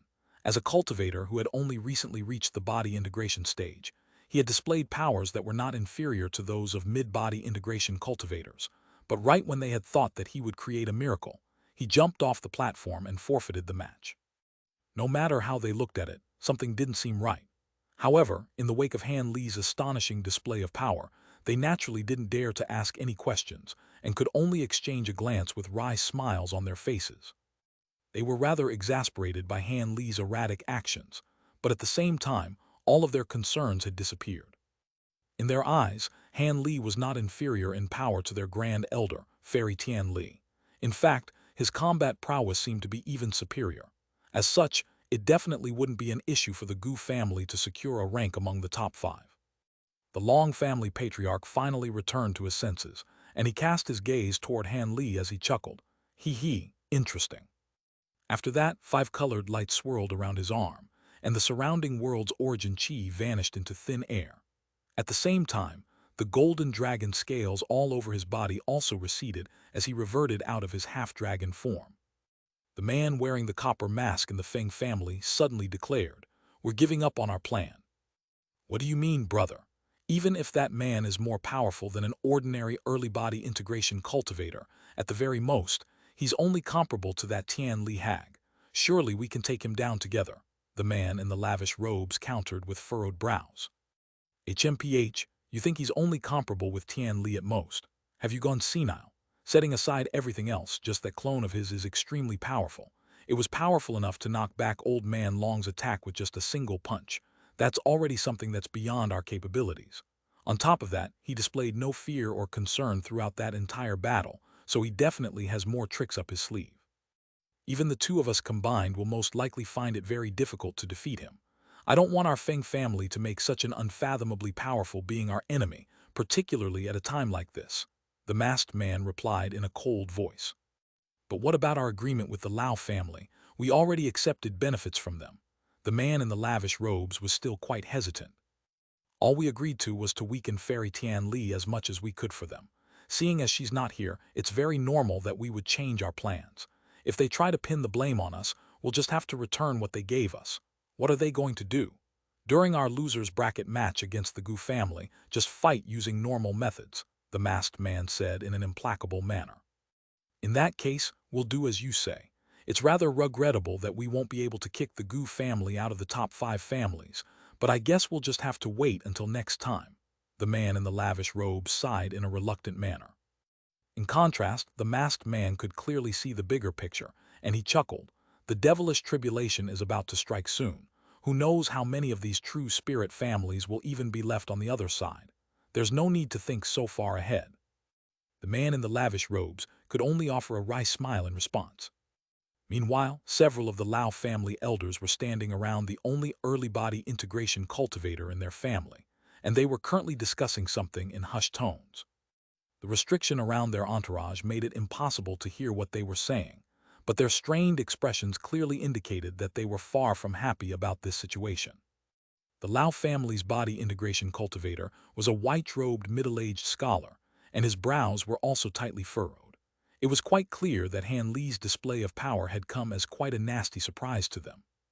"The next match will be the losers bracket match to decide the 4th and 5th ranks, and it'll take place between the Feng family and the Gu family," the Long family patriarch announced. Both of the Feng family's body integration cultivators turned toward the Gu family entourage in unison upon hearing this, while Fairy Xiao Feng and Elder Xiao both turned toward Han Li. "I forfeit this match." Much to everyone's surprise, Han Li forfeited the match without any hesitation, and this naturally created quite a stir. "Senior Han," Fairy Xiao Feng began as an urgent look appeared on her face. Han Li merely turned to her in an indifferent manner and said, "The Feng family also has 2 body integration cultivators, and they're adept in combination techniques, so there's not much chance for me to defeat them. As such, it would naturally be a better idea to conserve my powers. Besides, according to our agreement, I only have to ensure that the Gu family can maintain its current rank, so I'm not breaking our agreement, am I?" Fairy Xiao Feng's expression changed a few times, but in the end she conceded, "Of course, it's just that the 4th-ranked family will receive far more benefits than the 5th-ranked one. Forgive me for being greedy, senior." Thus, the Long family patriarch announced the result of this forfeited match, following which the other 3 families drew lots. On this occasion, the Long family received a bye, so the next match was naturally between the woman in the 5-colored dress from the Yi family and the man from the Lin family. The two of them seemed to have a long-running feud, so as soon as their match began, both of them unleashed their most powerful attacks, and the battle quickly reached an astonishing climax. Both of them were at the mid-body integration stage, but it was quite clear that the woman from the Yi family was slightly superior in power. Even after the Lin family representative unleashed several new abilities in succession, he was still forced out of the light barrier by his opponent in the end, and he could only return to his seat in a furious manner. Thus, the next match was naturally to be held between the Yi family and the Long family, but the woman in the 5-colored dress knew that she was no match for the Long family patriarch, so she conceded in a very straightforward manner. As for the Feng family, they also made the wise decision not to challenge any of the top 3 families. As a result, The ranking of the top 5 families remained the same as before, with the Gu family bringing up the rear once again. It was now time for the lower-ranked families to issue challenges, but the Gu family wasn't overly concerned about this segment, considering Han Li had just displayed his powers to them. Despite this, the 6th-ranked family, which was the Lao family, still decided to issue a challenge. The white-robed scholar rose to his feet with a solemn look on his face and said, "I would like to challenge the Gu family. Please enlighten me, fellow Taoist Han." White light then flashed from the scholar's body, and in the next instant he appeared on the platform to wait for Han Li. Han Li smiled upon seeing this, and azure light also flashed from his body as he appeared before the scholar. Lao AI wore a serious expression as he gave Han Li a curt nod, then flipped both of his hands over to summon a black feral one in one hand, while golden light flashed from his other hand, and a giant shimmering golden brush appeared. The brush was several feet in length, and its tip was shimmering with extremely vibrant 5-colored spiritual light. The feral twirled through the air, conjuring up several tens of black spirit flowers that created a barrier around him. At the same time, he waved the giant golden brush in his other hand through the air, and a series of massive, exuberant 5-colored butterflies appeared. A feral is a wooden ruler-like object normally used for physical punishment. The scholar let loose a low cry, and all of the demonic butterflies spread their wings, releasing bursts of 5-colored powder that quickly expanded into a 5-colored toxic cloud around an acre in size. The toxic cloud surged directly toward Han Li at the scholar's behest, and at the same time, he began to chant something before opening his mouth to expel a red bamboo tube. The bamboo tube was opened amid a flash of bright red light, and countless shimmering red runes flew out from within it. These runes all seemed to be very profound, but in the instant that they emerged from the bamboo tube, they all twisted and transformed into fire ravens that flew toward Han Li, right behind the toxic cloud. This Lao AI was only an early body integration cultivator, but his attacks were quite powerful indeed, so it was no wonder that he still dared to challenge Han Li despite witnessing his earlier display of power. However, these attacks were naturally nothing in the eyes of Han Li. As opposed to being alarmed by these ferocious oncoming attacks, Han Li chuckled instead. Without summoning any treasures, he made a hand seal, and golden light flashed, following which that golden projection with 3 heads and 6 arms appeared behind him again. The projection made different seals with each of its 6 hands, and translucent spiritual light swirled around its body, following which it attained a substantial form. It had 3 extremely clear and lifelike faces that were identical to that of Han Li, and at the same time, there was a layer of golden scales all over each of its 6 arms. There were also faint runes running along the lengths of its arms, creating quite a mysterious sight to behold. This was none other than Han Li's provenance golden body.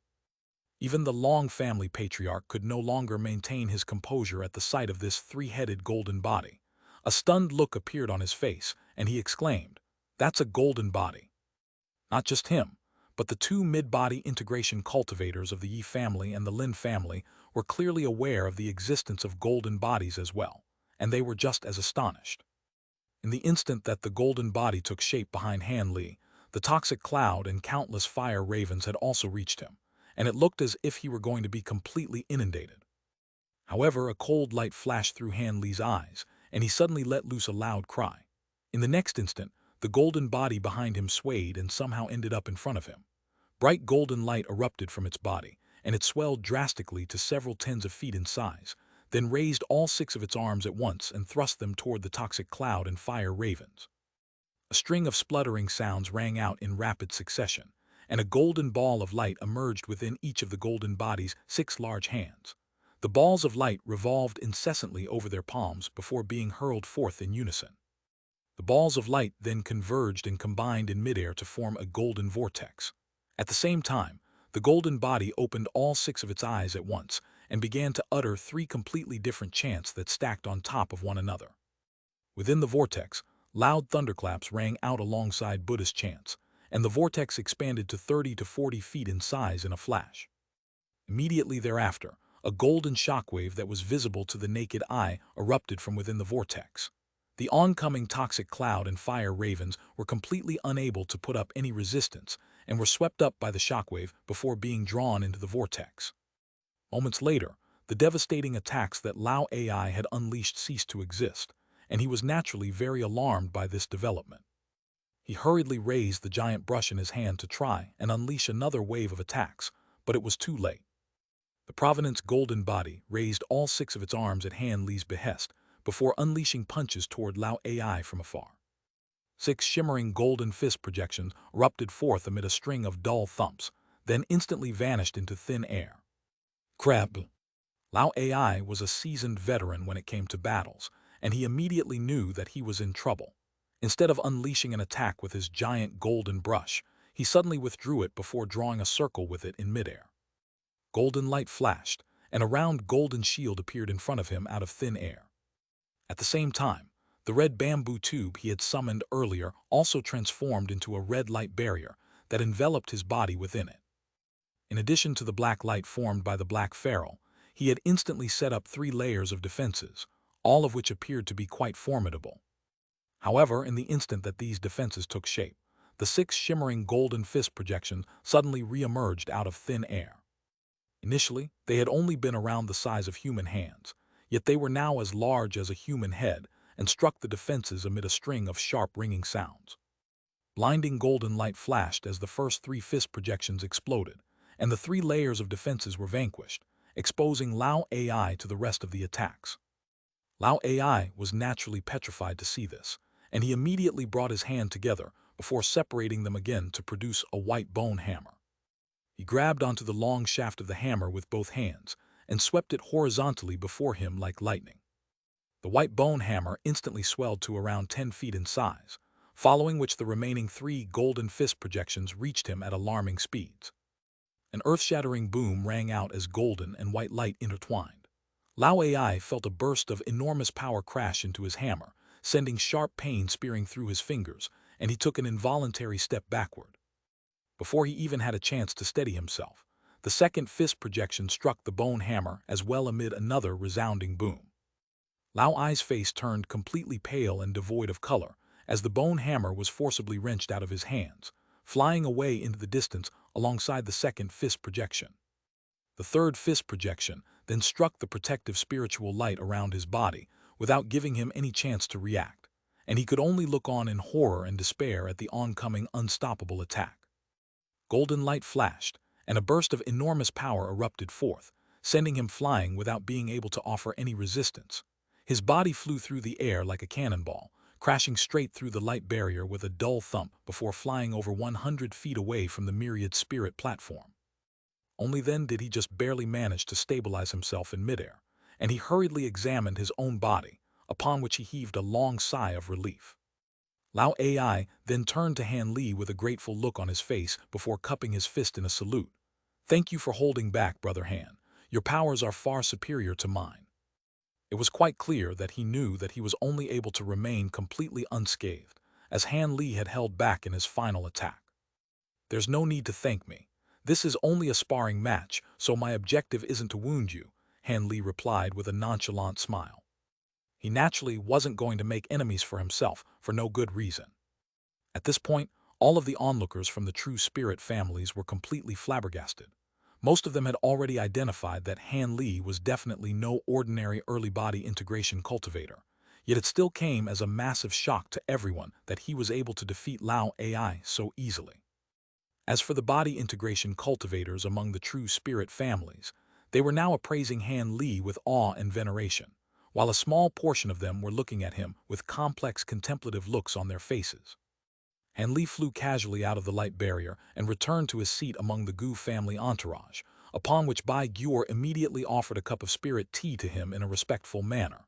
"Master, please have some tea." Han Li took a glance at her to find that her cheeks were slightly red from excitement. It was no wonder that she was displaying such a reaction. She was already aware that Han Li was a body integration cultivator, but he had never displayed his powers before her. As such, how could she not be elated and excited upon witnessing Han Li's extraordinary powers? Han Li smiled as he accepted the cup of spirit tea before taking a sip. Meanwhile, Fairy Zio Feng and Elder Zio were also appraising Han Li with surprise and elation. His powers had clearly far exceeded their expectations as well. The Gu family spot in the top 5 was now truly assured. The rest of the process was quite simple.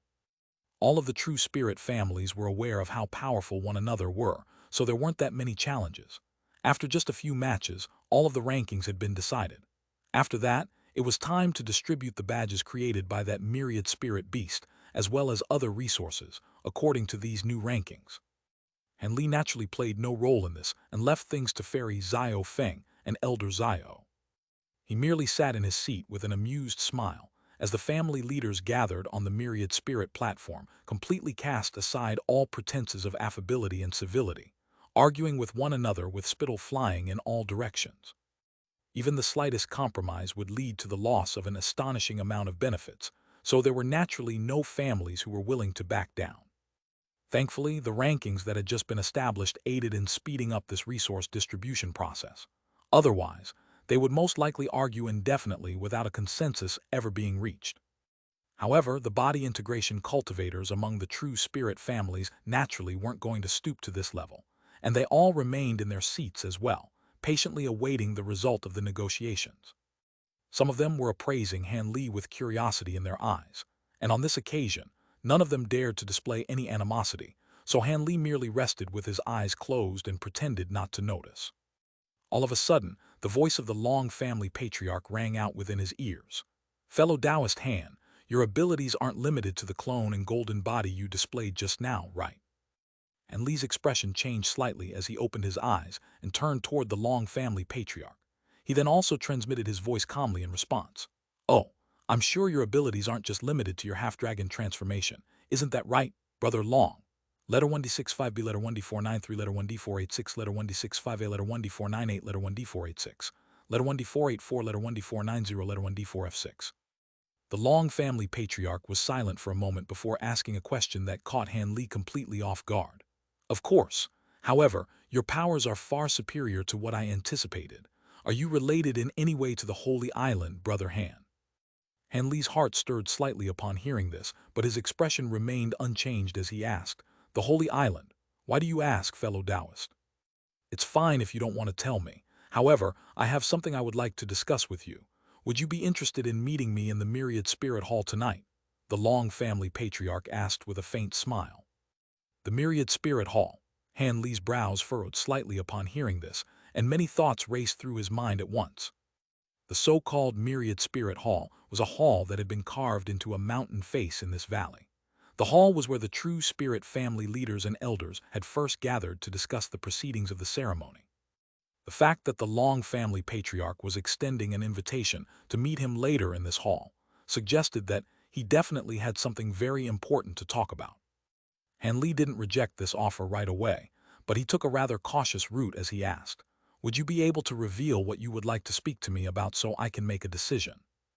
The Long family patriarch was silent for a moment before replying in a calm manner. "I can't reveal too much to you, but what I can tell you is that this has something to do with a major event that will take place following the arrival of the devilish tribulation. On top of that, this event could bring you enormous benefits. It could even decide whether we would have the opportunity to progress to the Grand Ascension stage."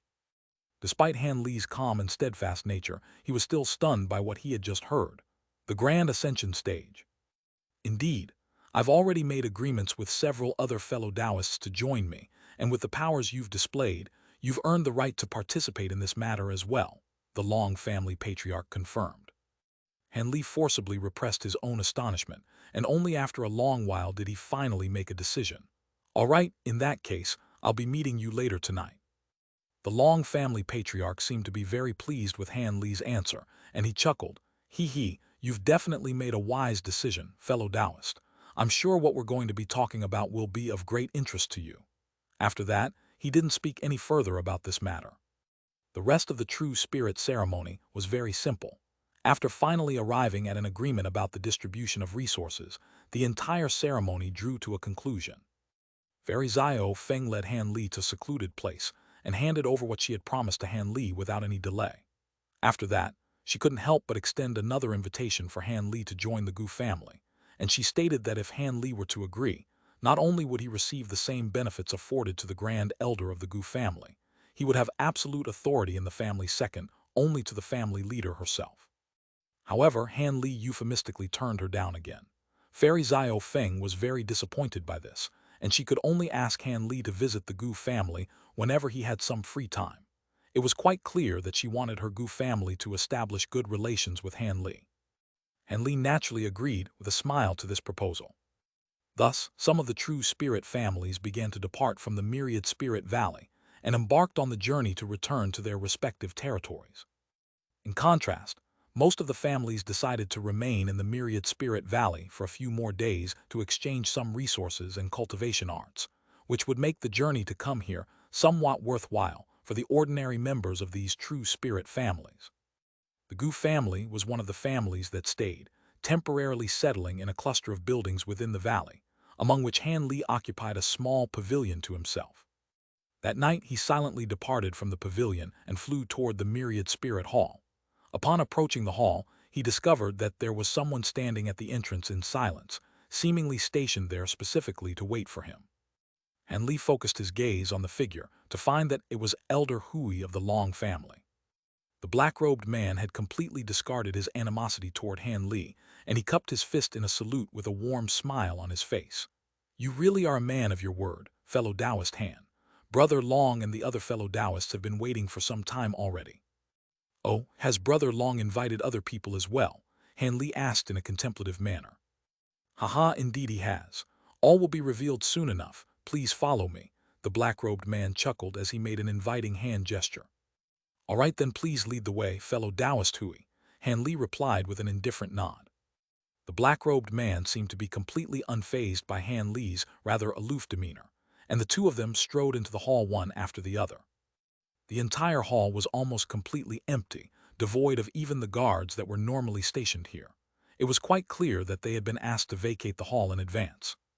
Han Li was led by the black-robed man into a rather secretive side hall connected to the main hall, and there were already 3 people seated around a massive stone table waiting for him there.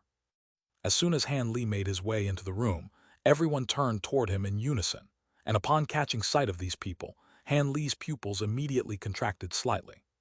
The trio consisted of the Long family patriarch, as well as the woman in the 5-colored dress from the Yi family, and the mid-body integration cultivator from the Lin family. Thus, there were 5 cultivators who possessed powers at or above the mid-body integration stage gathered here at once, and that was quite a formidable lineup. The woman from the Yi family turned toward Han Li with a wide smile, while the man from the Lin family merely took an indifferent glance at him before looking away, and it was impossible to tell what he was thinking. A rare smile appeared on the Long family patriarch's face at the sight of Han Li's arrival, and he said, "Please take a seat, fellow Taoist Han." Han Li gave a faint smile in response, before making his way over to the table in an unhurried manner, then sitting down in one of the empty chairs. As for Elder Hui, he sat down directly beside the Long family patriarch. "Old man Long, why have you gathered all of us at once? I don't have much time to waste here," the man from the Lin family said in an impatient manner. "He, let's not rush things, fellow Taoist Lin. I'll introduce one more person to everyone, and after that, I'll elaborate on everything," the Long family patriarch chuckled in a nonchalant manner. "Oh, there's someone else who's yet to join us. How many people did you invite, Brother Long? Don't tell me the Feng brothers were invited as well," the woman from the Yi family said with a smile. The Feng brothers combined possess powers that aren't inferior to those of a mid-body integration cultivator, but their combination techniques have too many limitations. On top of that, it would be best to keep our numbers to a minimum for what we're going to do, so I didn't invite them. As for the person I'm going to introduce to all of you, she's already arrived in advance. Please come out to meet everyone, fellow Taoist Thousand Autumns." The Long family patriarch shook his head in response, before turning toward a seemingly empty corner of the hall. Everyone was quite alarmed to see this, and they hurriedly turned toward that corner as well. All of a sudden, an extremely feeble aura emerged from that corner of the hall, followed by a flash of yellow light, and a yellow copper mirror appeared out of thin air. The mirror then blurred and warped slightly, before transforming into a yellow-robed young woman. Han Li's pupils immediately contracted slightly at the sight of this woman. The man from the Lin family immediately rose to his feet with a wary look on his face. "That's the holy maiden from the spirit race. What's the meaning of this, fellow Taoist Long?" Indeed, this yellow-robed woman was none other than Holy Maiden Thousand Autumns, who had appeared once during the Myriad Treasure Convention. It was quite clear that this grand elder of the Lin family had also attended that convention, so he was able to immediately identify her. No need to be alarmed, fellow Taoists. Holy Maiden Thousand Autumns, presence is imperative for what I want to discuss with all of you today. Without her inclusion, there's no way our plan can be set into motion, the Long family patriarch said in a calm manner. However, no one seemed to be convinced by his reassuring words. Not only had a wary look appeared on Han Li's face, the smile had also been wiped from the face of the woman from the Yi family. The man from the Lin family harumphed coldly and was appraising Holy Maiden Thousand Autumns in a hostile manner, while Elder Hui displayed no reaction at all, clearly having already been filled in on the matter in advance. Holy Maiden Thousand Autumns extended a graceful curtsy and said, "There's no need to be so cautious toward me, fellow Taoists. I may be a member of the artifact spirit race, but if we were to trace back my origins, I was once a treasure owned by Taoist master Ken Tian of your human race. Only many years after he passed away did I manage to attain intelligence by chance, thereby allowing me to become a member of the artifact spirit race." The woman from the Yi family exclaimed, "Taoist master Ken Tian, could you be referring to the ancient Grand Ascension Stage senior who founded Deep Heaven City?" "Indeed. Otherwise, the artifact spirit race wouldn't have sent me here as an alliance envoy," Holy Maiden Thousand Autumns replied with a smile. Letter 1D487, letter 1D493, letter 1D486, letter 1D486, letter 1D66C, letter 1D486, letter 1D484, letter 1D4F8, letter 1D4AT. Since when was there an alliance between our two races? Why have I not heard anything about this? The man from the Lin family asked in a bewildered manner. This alliance was agreed upon by some beings on your race's holy island, as well as the sovereigns and several Grand Ascension cultivators. Due to some reasons, the alliance will only be officially announced around a year from now. When that time comes, you'll be able to verify the authenticity of my claims, Holy Maiden Thousand Autumns explained with a smile. Seeing as you appeared during the Myriad Treasure Convention, it's only a matter of time before we forged an alliance with the spirit race anyway. However, isn't it rather inappropriate for you to take her into Myriad Spirit Valley like this, Brother Long? This is a sacred place for our true spirit families. The woman from the Yi family clearly still wasn't very pleased. The Long family patriarch seemed to have already anticipated this to be a point of contention, and he calmly replied, "Rest assured, Fairy Yi, fellow Taoist Thousand Autumns only entered the valley following the conclusion of our ceremony, and she'll immediately depart following our discussion tonight, so there won't be any issues." The woman from the Yi family was silent for a moment before heaving a faint sigh. "In that case, I'll trust your judgment, Brother Long. Please elaborate on why you gathered all of us here." The man from the Lin family also sat back down as his expression eased slightly. The Long family patriarch nodded upon seeing this, but what he said next almost had the Lin family grand elder jumping out of his seat again. "It's quite a simple matter, really. I invited all of you here as I wanted you to accompany me into the Elder Devil realm when our two realms fuse as one during the devilish tribulation." "You want to enter the Elder Devil realm? Have you gone senile, old man Long? If you want to die, go on your own. Don't try to take us with you," the Lin family grand elder exclaimed in an enraged manner. In contrast, a thought seemed to have occurred to the Yi family grand elder upon hearing this, and a contemplative look appeared on her face. Letter 1D4BB, letter 1D633, letter 1D626, letter 1D626, letter 1D638, letter 212F, letter 1D624, letter 1D45C, letter 1D62E. As for Han Li, he was also rather bewildered by this outrageous suggestion. "At ease now, Brother Lin. I'm not suggesting a suicide mission. I'm at least 70% to 80% confident that we'll be able to survive a venture into the Elder Devil realm, and I certainly have no intention of dying anytime soon," the Long family patriarch replied in a calm manner.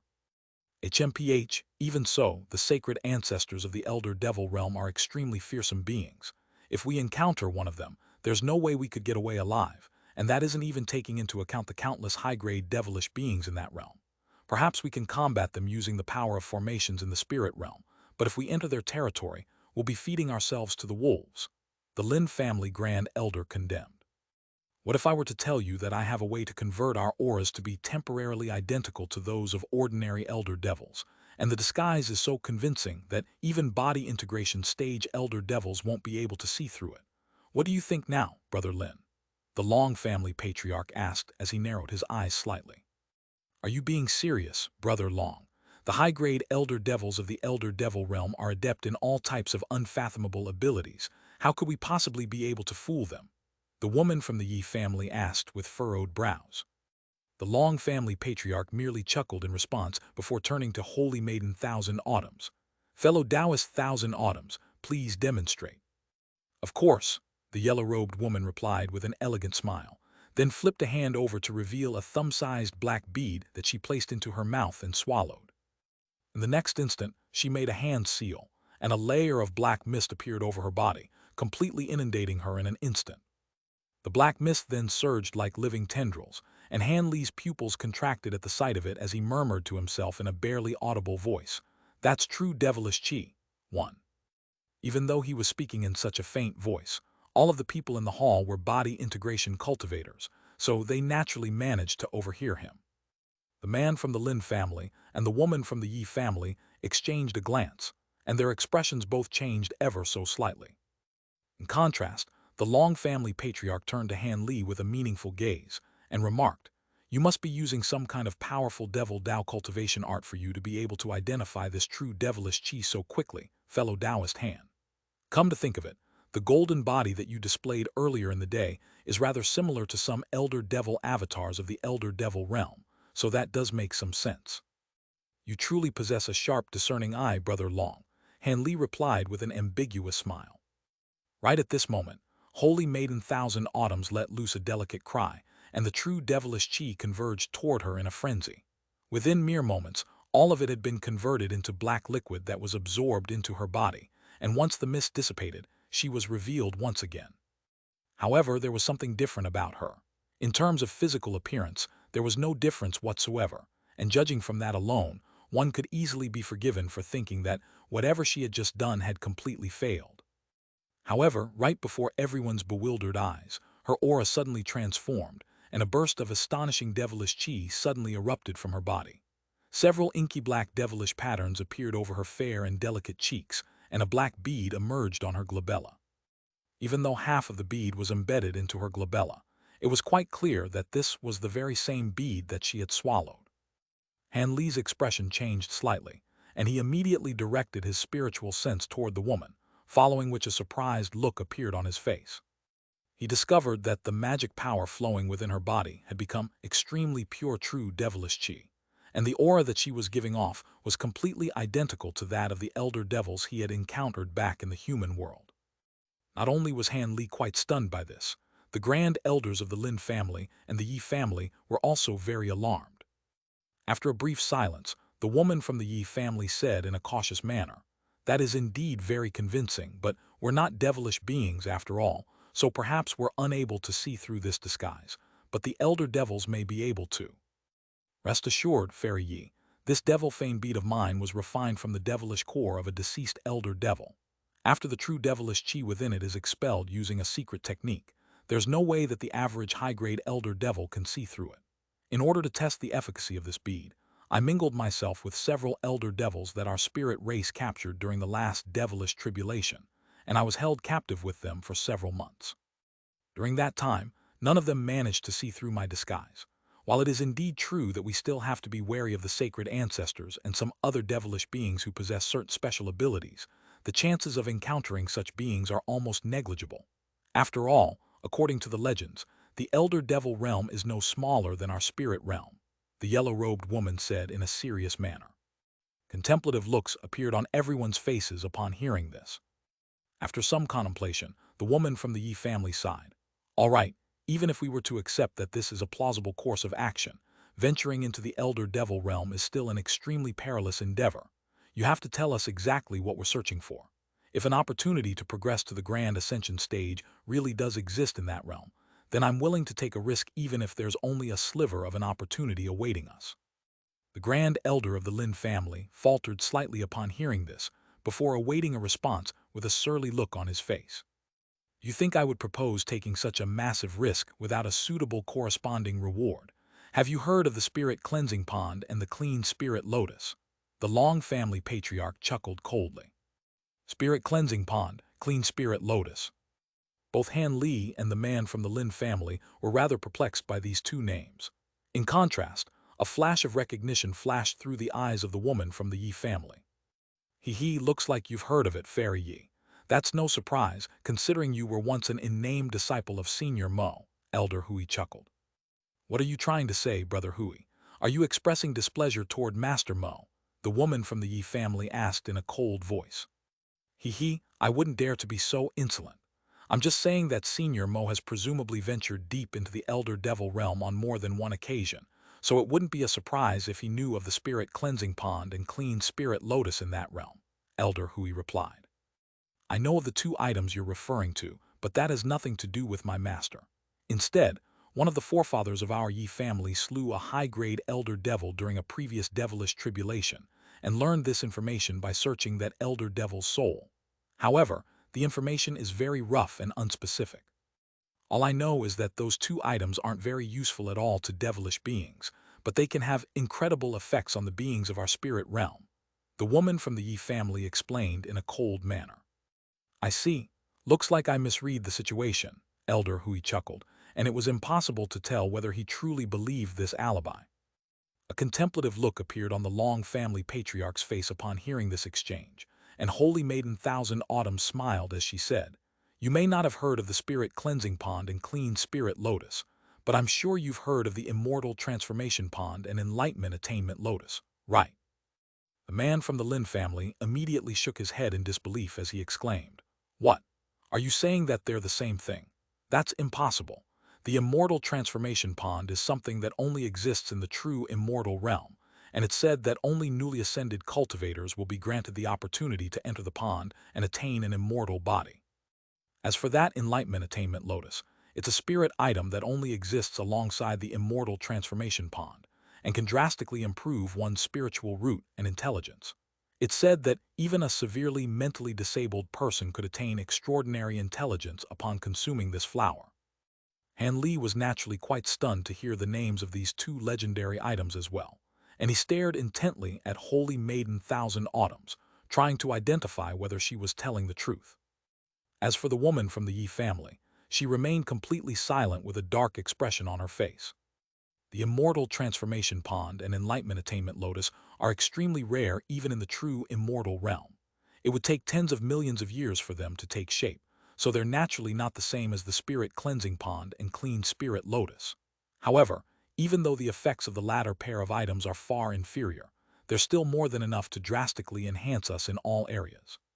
The connection between them is that the Spirit Cleansing Pond and Clean Spirit Lotus are the pre-evolved forms of the Immortal Transformation Pond and Enlightenment Attainment Lotus. Holy Maiden Thousand Autumn said with a mysterious smile as she tucked a few stray strands of hair behind her ear. I see. In that case, why do such precious spirit items exist in the Elder Devil realm that's rife with devilish chi, rather than here in our spirit realm? Also, how do you know if they actually exist in the Elder Devil realm? Henley asked in a serious voice. After a brief hesitation, Holy Maiden Thousand Autumns replied, This information was revealed to us by the last spirit monarch of our spirit race. He had once ventured deep into the Elder Devil realm as well, and had witnessed those two spirit items for himself. Unfortunately, he was discovered and wounded before he could enter the spirit pond, and was forced to return to the spirit realm. Hence, the information comes from a credible source. As for why such extraordinary spirit items are growing in the Elder Devil realm, that's something known only by the heavens. However, I think that those two spirit items took shape there precisely because the Elder Devil realm is so rife with devilish chi. I think that all of the spiritual chi within that realm has been forced to a single place, thereby giving rise to these two items.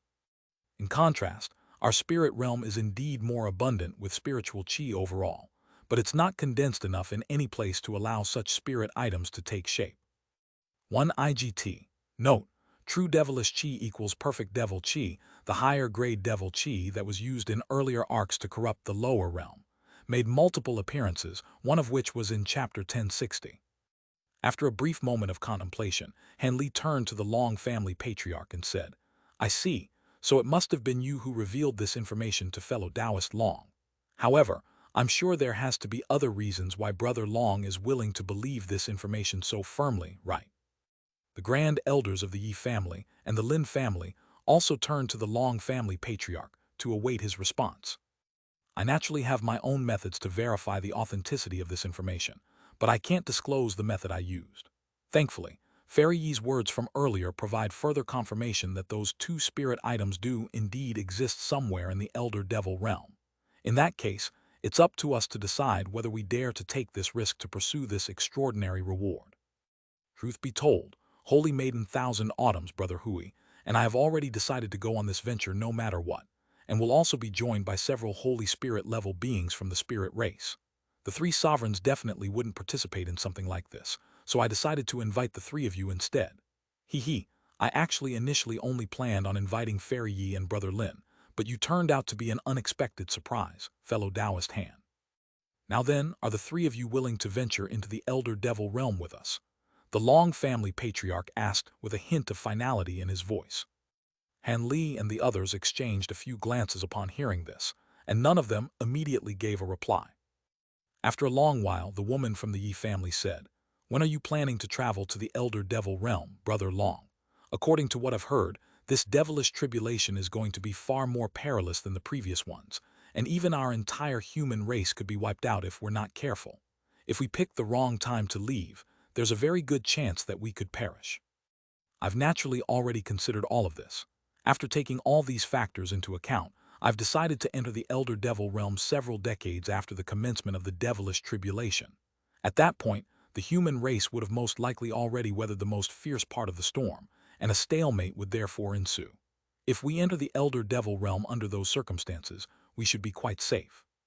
Fellow Taoist Han is a vagrant cultivator, so he doesn't have to worry about anything. As for the Yi family and the Lin family, I'm sure you two aren't the only body integration cultivators from your respective families, right? The Long family patriarch asked in a calm manner. HMPH, you sure seem to have a lot of information on our two families. If our Lin family doesn't encounter any major peril during the devilish tribulation, then I'll accompany you on this journey, the man from the Lin family said. It was quite clear that despite his outward display of reluctance, the spirit cleansing pond and clean spirit lotus were simply too tempting for him to ignore. Seeing as we have a method to disguise our auras, we'll naturally have a much greater chance of survival. However, no matter how seamless a disguise is, it'll most likely be exposed eventually. Roughly how long will our journey require? If the journey is going to take too long, the chances of death will be quite high, and I'll need some time to consider the matter before I make my decision. Of course, if it won't take very long, then I naturally won't give up on this fantastic opportunity, the woman from the Yi family said. That's a difficult question to answer. According to my knowledge, the spirit cleansing pond and clean spirit lotus are situated at the center of the Elder Devil realm, so even if everything goes smoothly, the duration of the trip would be over 10 years. If we encounter some unforeseen trouble along the way, then it's quite possible that our journey would be several times longer than that. Furthermore, we won't be setting off as soon as the devilish tribulation commences, so we won't actually have a lot of time, Holy Maiden Thousand Autumns replied. The woman from the Yi family contemplated this matter for a long while before giving her response. So it could take several decades. That's quite a long time. I'm going to have to think about this and give you a response later.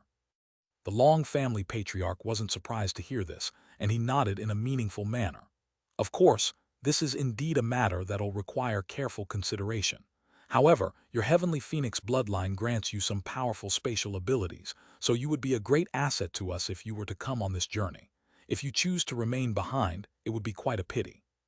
The woman from the Yi family also nodded in response before falling silent. Thus, everyone turned their attention to Han Li, who was the only one yet to provide an answer. After a brief pause for contemplation, a wry smile appeared on Han Li's face, and he said something that came as quite a surprise to everyone. I'm just a vagrant cultivator with no inhibitions, so I naturally won't hesitate to pursue an opportunity like this. However, I have some other important things to do in the next few centuries, all of which are rather time-consuming, so I may not be able to make it. Letter 1D65B, letter 1D493, letter 1D4E, letter 1D486, letter 1D500, letter 1D486, letter 1D484, letter 1D4F8, letter 1D4F6. In contrast with the woman from the Yi family, Han Li's participation didn't seem to matter much to the Long family patriarch, and he replied in an indifferent manner. I see, in that case, I wish you luck in your other engagements. If you have the time, then you would be more than welcome to come with us. Otherwise, I won't force you to do anything against your will. However, I must warn all of you to keep this a secret, regardless of whether you intend to go or not. We are the only ones who are aware of this information at this point. If I hear any rumors about this circulating in the outside world, then don't blame me for turning on you. I'm not concerned that other people would compete with us. I'm merely worried that if the Elder Devil race were to learn of our plan, our trip to the Elder Devil realm would become a lot more arduous. Han Li merely gave a nonchalant smile in response, but the woman from the Yi family was rather displeased by this insinuation. What do you take us for, Brother Long? Why would we do something that would benefit others at our own expense? I was only raising a hypothetical situation. If I didn't believe that you would keep this a secret, I wouldn't have revealed this information to you. Now then, everything has been said and done. It'll be up to you to decide whether you want to take this risk. However, you have to give me an answer prior to the commencement of the devilish tribulation. If any of you decide against joining us, I have to search for other companions, the Long family patriarch said in a serious manner. Of course, the woman from the Yi family replied with a nod, and Han Li also nodded with a contemplative look on his face. Seeing as the discussion had concluded, Han Li and the others departed after making some small talk. They were accompanied out of the myriad spirit hall by Elder Hui, leaving only the Long family patriarch and Holy Maiden Thousand Autumns in the hall. The smile on the yellow-robed woman's face immediately vanished, and she seemed to be pondering something. The Long family patriarch was also staring off into space with a contemplative look on his face, and silence ensued. After a while, Holy Maiden Thousand Autumn suddenly said, I still don't understand why you insist on convincing someone from the Yi family to join us. Do you really think her spatial abilities will be that important to us? I've already invited another good friend from the spirit race who possesses spatial abilities that definitely won't be inferior to hers. Are you unwilling to trust me, Brother Long? Of course not. You and I have been acquaintances for a long time, so I certainly wouldn't doubt you. However, the Elder Devil realm is an extremely perilous place, so it would naturally be best for us to have two fellow Taoists with spatial abilities. On top of that, the Yi family has many secret techniques and abilities that aren't inferior to those of our Long family, so she would definitely be a valuable ally to us, the Long family patriarch replied in a calm manner. Holy Maiden Thousand Autumns was silent for a moment before continuing. All right, but is there really a need to recruit that fellow Taoist Han? No matter how powerful he is, he's still only an early body integration cultivator. If you want more numbers, I can return to the spirit race and recruit another mid-body integration stage fellow Taoist. We agreed that the same number of human and spirit beings will be entering the Elder Devil realm for this journey. You're not going back on your word, are you? Also, I'm afraid you're wrong about that Han brat. He may have only recently reached the early body integration stage, but I faced him in that sparring match, and I can assure you that his powers are definitely superior to those of Elder Hui. Even late body integration cultivators like you and I would most likely find it quite difficult to defeat him. On top of that, the golden body that he's cultivated most likely stems from some top-grade cultivation art from the Elder Devil race, so he should be able to control true devilish chi. Perhaps that ability will come in useful in an unexpected way during our journey. Of course, he's not entirely indispensable. If he doesn't want to join us, then I'll just have to find another powerful vagrant cultivator, the Long family patriarch replied in a confident manner. Seeing as the Long family patriarch had already established his plans, Holy Maiden Thousand Autumns didn't press the issue any further. I'm the Holy Maiden of the artifact spirit race, so I obviously won't go back on my word. Seeing as you've already made up your mind, I won't speak any further about this. I'll be leaving this devilish bead with you. You've already learned the method to use it, and I've signed the agreement with your human race on behalf of our spirit race, so I won't stay here any longer. I'll be setting off to return to the spirit race tomorrow. I'll have to ask you to oversee the collaboration between your Long family and our artifact spirit race. Rest assured, our collaboration is a mutually beneficial one, so I'll definitely be paying my due diligence. Looks like the next time you and I meet will be after the commencement of the devilish tribulation, the Long family elder replied with a nod. After that, they exchanged some more pleasantries before Holy Maiden Thousand Autumns also departed. Meanwhile, Han Li had already returned to his living quarters and was lying on a large bed in his pavilion, contemplating something in silence. The fact that the entire human race only had one grand ascension cultivator in the form of Mo Giantly was an indication of just how difficult it was to reach the grand ascension stage. Han Li had already been blessed with immense fortune during the course of his cultivation journey, but he still wasn't confident in his ability to reach that level. As such, the spirit cleansing pond and clean spirit lotus were naturally very tempting to him. Under normal circumstances, he would have agreed to the Long family patriarch's invitation without any hesitation, but due to his current circumstances, he could only delay in providing a response. The issue that he was facing was naturally none other than sacred ancestor Xianxia. He and this sacred ancestor of the elder devil race were sworn enemies, so he was naturally extremely averse to the idea of venturing into the elder devil realm. If his identity were to be exposed during his time in the elder devil realm, sacred ancestor Xianxia would definitely hunt him down for destroying that fragment of her spiritual sense back in the human world. Of course, Han Li was also unwilling to immediately turn down the Long family patriarch's offer and give up on the spirit cleansing pond and clean spirit lotus. After all, an opportunity that could increase his chances of reaching the grand ascension stage was an extremely rare one. If he were to give up on it, perhaps he would lose the chance to reach the grand ascension stage in the future. With that in mind, Han Li really was at a loss for what to do. After contemplating this issue for a while, a wry smile appeared on his face. Of course, this wasn't a predicament that had no solution at all, but the solution would be for him to progress to the late body integration stage prior to venturing into the elder devil realm. Letter 1D557, letter 1D563, letter 1D41E, letter 1D41E, letter 1D604, letter 1D41E, letter 1D680, letter 1D560, letter 1D696. With late body integration stage powers and the vast array of powerful treasures and abilities at his disposal, he was confident that he would at least be able to ensure his survival even in the face of sacred ancestor Xianxia. For someone else, progressing from the early body integration stage to the late body integration stage in just a few centuries was naturally nothing more than an implausible joke. But with all of the unique assets that Han Li possessed, it wasn't a completely impossible task to achieve. In particular, he still had his agreement with Qing Yuanzi. He had already gathered enough items to fulfill the agreement, and if he could get his hands on the divine infernal river elixir that was sorely sought after even by the 4 demon monarchs, there would naturally be a much higher chance for him to reach the late body integration stage. As long as he could progress to the late body integration stage prior to the commencement of the journey, he was definitely willing to take a risk. However, if he couldn't achieve such a feat, then he would have to make a decision based on the situation. In any case, he definitely wouldn't give up on the spirit cleansing pond and clean spirit lotus without putting in his best effort. Having made that decision, Han Li cast aside this train of thought and swept a sleeve through the air, releasing a dozen or so formation flags that conjured up an invisible restriction around the room. After that, he closed his eyes and began to meditate. The next morning, Fairy Xiao Feng and Elder Xiao came to Han Li's pavilion to pay him a visit, only to find that it was completely empty, and Han Li and Bai Guor were nowhere to be seen. The two of them could only exchange a wry smile upon seeing this. Meanwhile, Han Li and Bai Guor were already hundreds of thousands of kilometers away, racing rapidly through the air on an azure flying carriage. Han Li was seated with his legs crossed in a corner of the flying carriage, inspecting a tattered book in his hand. Bai Guor was standing at the front of the carriage, holding a formation plate in one hand.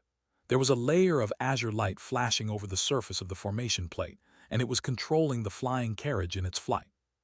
Even though she had only been with Han Li for several years, she had successfully reached the foundation establishment stage through the use of the pills that Han Li had provided her with.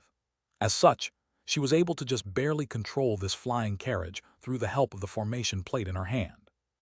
After flying for close to 2 hours in silence, Bai Guor cast a surreptitious glance toward Han Li, only to find that he seemed to still be completely absorbed by what he was reading. She pouted slightly with displeasure and asked, "Master, where are we going next? This doesn't seem to the direction that Deep Heaven City lies in. Aren't we going to meet up with my senior martial brothers?" After accompanying Han Li for several years, Bai Guor had developed a certain level of understanding of Han Li's personality. On top of that, Han Li had stepped in several times during these past few years to alleviate the pain inflicted on her by her frost poison, so she had become quite close with him. Han Li didn't even raise his head as he replied, "Oh, do you miss your senior martial brothers? Do you miss senior martial brother Qi Lingzi or senior martial brother Hai?" Bai Guor immediately blushed upon hearing the teasing tone in Han Li's voice, and she hurriedly replied, "What are you saying, master? I don't miss them. I just think that they're very interesting." She was still quite young, but everyone in the spirit realm matured very early, so she was naturally somewhat aware of the nature of certain relationships between men and women. "Haha, I was only making a joke. Last time we went to Deep Heaven City, I already gave them all of the pills and cultivation arts your senior martial brothers will require in their cultivation, so we won't be visiting them in the next few decades as that would only hinder their cultivation. On top of that, I left your senior Ice Phoenix back at the cave abode as well, so she should also be able to provide some cultivation instruction to them. In contrast, you have to stay by my side at all times due to your frost poison. Thankfully, you're still at a stage in your cultivation where you can improve solely by consuming pills, and I'm mainly going to be developing some abilities during this time, so I won't need to go into seclusion in the near future. Hence, we have to take advantage of this opportunity to roam all of the human regions and demon territories, Han Li replied. Bai Guor hesitated momentarily, but her curiosity got the better of her in the end, and she asked, Senior Ice Phoenix would definitely be more than capable of instructing my two senior martial brothers in their cultivation, but why are you exploring all of these places, Master? A few years ago, we explored the entire Xu and Wu region. Are you looking for something? A slightly dejected look appeared on Han Li's face, and he sighed, I'm not looking for something. I'm looking for someone. If she's also ascended to the spirit realm, I should at least be able to find some information about her. Could it be that this person you're looking for is a loved one? Bai Guor suddenly asked. Han Li was rather taken aback. Oh, how did you know? Bai Guor gave a rather bashful smile before a hint of a curiosity appeared in her eyes. I made a guess. Whenever my grandmother speaks about my deceased grandfather, her tone and expression are exactly the same as yours just now. Could it be that this person you're searching for is your Dao companion? Why have I never heard you mention her before? All right, there's no need for you to pry into my matters. I'm mainly embarking on this trip to search for that person, but also as a journey to consolidate my mental state. I've only recently progressed to the early body integration stage, after all, so I need to forge a strong foundation before I can try to make further advancements. We're going to the Tianling region next. I heard that the region has become rather chaotic ever since the spirit sovereign's passing, so hopefully we can find some information there, Han Li replied. The Tianling region. I heard the Spirit Sovereign competition to decide the next Spirit Sovereign is going to be held there in a few years. Why don't you participate and take that title for yourself, Master? With your powers, you should have a very good chance, Bai Guor suggested with a smile. What nonsense are you spouting now? How could I possibly have a chance at securing the Spirit Sovereign position with my lackluster cultivation base? Besides, I have no intention of competing for that position anyway. All right, focus on driving the spirit carriage. I have to go back to my reading now. Han Li chuckled before ignoring Bai Guor and turning his attention back to the book in his hand. Bai Guor still had many questions she wanted to ask Han Li, but she naturally didn't dare to ask them now. As such, she pouted with displeasure as she abruptly increased the rate at which she injected magic power into the formation plate, causing it to suddenly accelerate. However, Han Li paid no heed to this, and it seemed that he had truly become completely absorbed by the book in his hand. Thus, the azure flying carriage continued onward as a ball of azure light, vanishing into the distance in the blink of an eye. During the following 2 decades, Han Li trekked across all of the 3 human regions and 7 demon territories, occasionally investigating leads that he discovered. However, following the passage of those 20 years, he suddenly disappeared without a trace from the human race. During this time, there were rumors circulating among high-grade demonic beings that they had seen Han Li on occasions in some of the markets of the demon race. However, these rumors didn't have any supporting evidence, so they remained as unsubstantiated rumors. After several more decades, there was truly no further news of Han Li. Time flew by, and in the blink of an eye, 200 years had passed since the Myriad Treasure Convention. During this time, many major events had taken place in both the human and demon races. The position of the Spirit Sovereign was finally claimed by a mysterious female cultivator over 100 years ago. This new Spirit Sovereign was only at the mid-body integration stage, but she managed to defeat 11 cultivators who competed with her for this position, 3 of which were late-body integration cultivators. This naturally created quite a stir among the 2 races, and it was a popular conversation topic among high-grade beings for a long time. Even though the new Spirit Sovereign had only claimed the position not long ago, she was able to get the Spirit Sovereign's past subordinates to pledge their allegiance to her in a very smooth fashion, and not long after that, order was restored to the once chaotic Tianling region. Thus, the 3 sovereigns were complete once again. Another major event was that the Holy Island, which was the sacred land of the human and demon races, suddenly declared that the two races would temporarily set aside their differences with the nearby enemy foreign races to form a 1,000-year alliance. During the next 1,000 years, not only would there be no battles between these races, they had to provide their assistance to any of the races that were part of the alliance that came under peril. This announcement naturally created a massive stir as well. Right around this time, information surrounding the imminent devilish tribulation also began to spread among the low-grade and mid-grade cultivators of the two races. There were even rumors that some mortals with special statuses had been made aware of this information as well. However, there were still several centuries until the tribulation's commencement, and low-grade cultivators and mortals could only live for 200 to 300 years at most, so they didn't immediately fly into a panic. Even so, many of the smaller cultivation families and powers among the mortals have begun to make preparations for the upcoming tribulation. Some of the mortals in the smaller cities also began to move toward the major powers. Of course, the information surrounding the devilish tribulation naturally wasn't going to be disclosed to normal people, but they were moved closer to major powers for one reason or another. As the years passed by, the atmosphere in the human regions became tenser and tenser. In the past, cultivators very rarely appeared before mortals, but they were now appearing in all of the major cities in large groups. They were either setting up all types of defensive formations out in the open, or putting the body refinement warriors among the mortals through specific training that would better equip them to face devilish beings. Even though the body refinement warriors that were currently being trained would die of old age long before the commencement of the devilish tribulation, these training methods had to be ingrained very early on, so that it could reach a certain scale several generations into the future, thereby making the future generations of body refinement warriors a viable source of assistance to all of the major powers.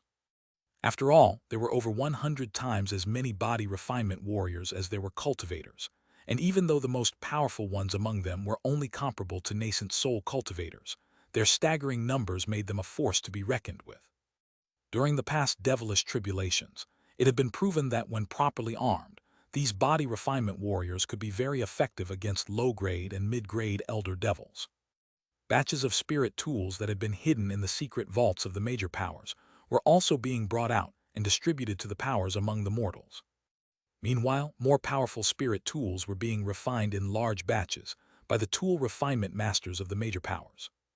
At the same time, pills and treasures that could be used by low-grade and mid-grade cultivators were also being refined at all costs.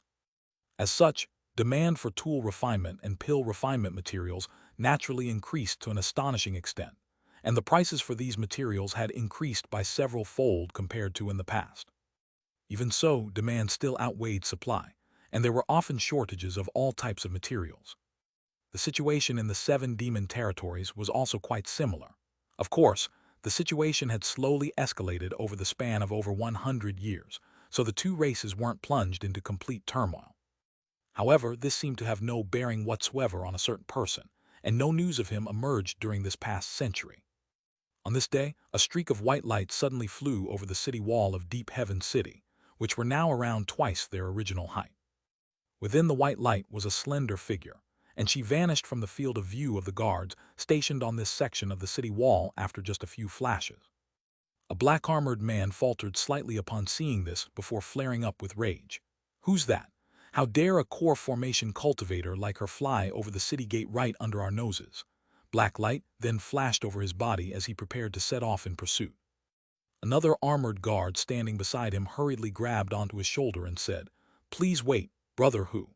That's Fairy By, and she's granted direct passage into Deep Heaven City without having to be searched by us." "Huh, why is that?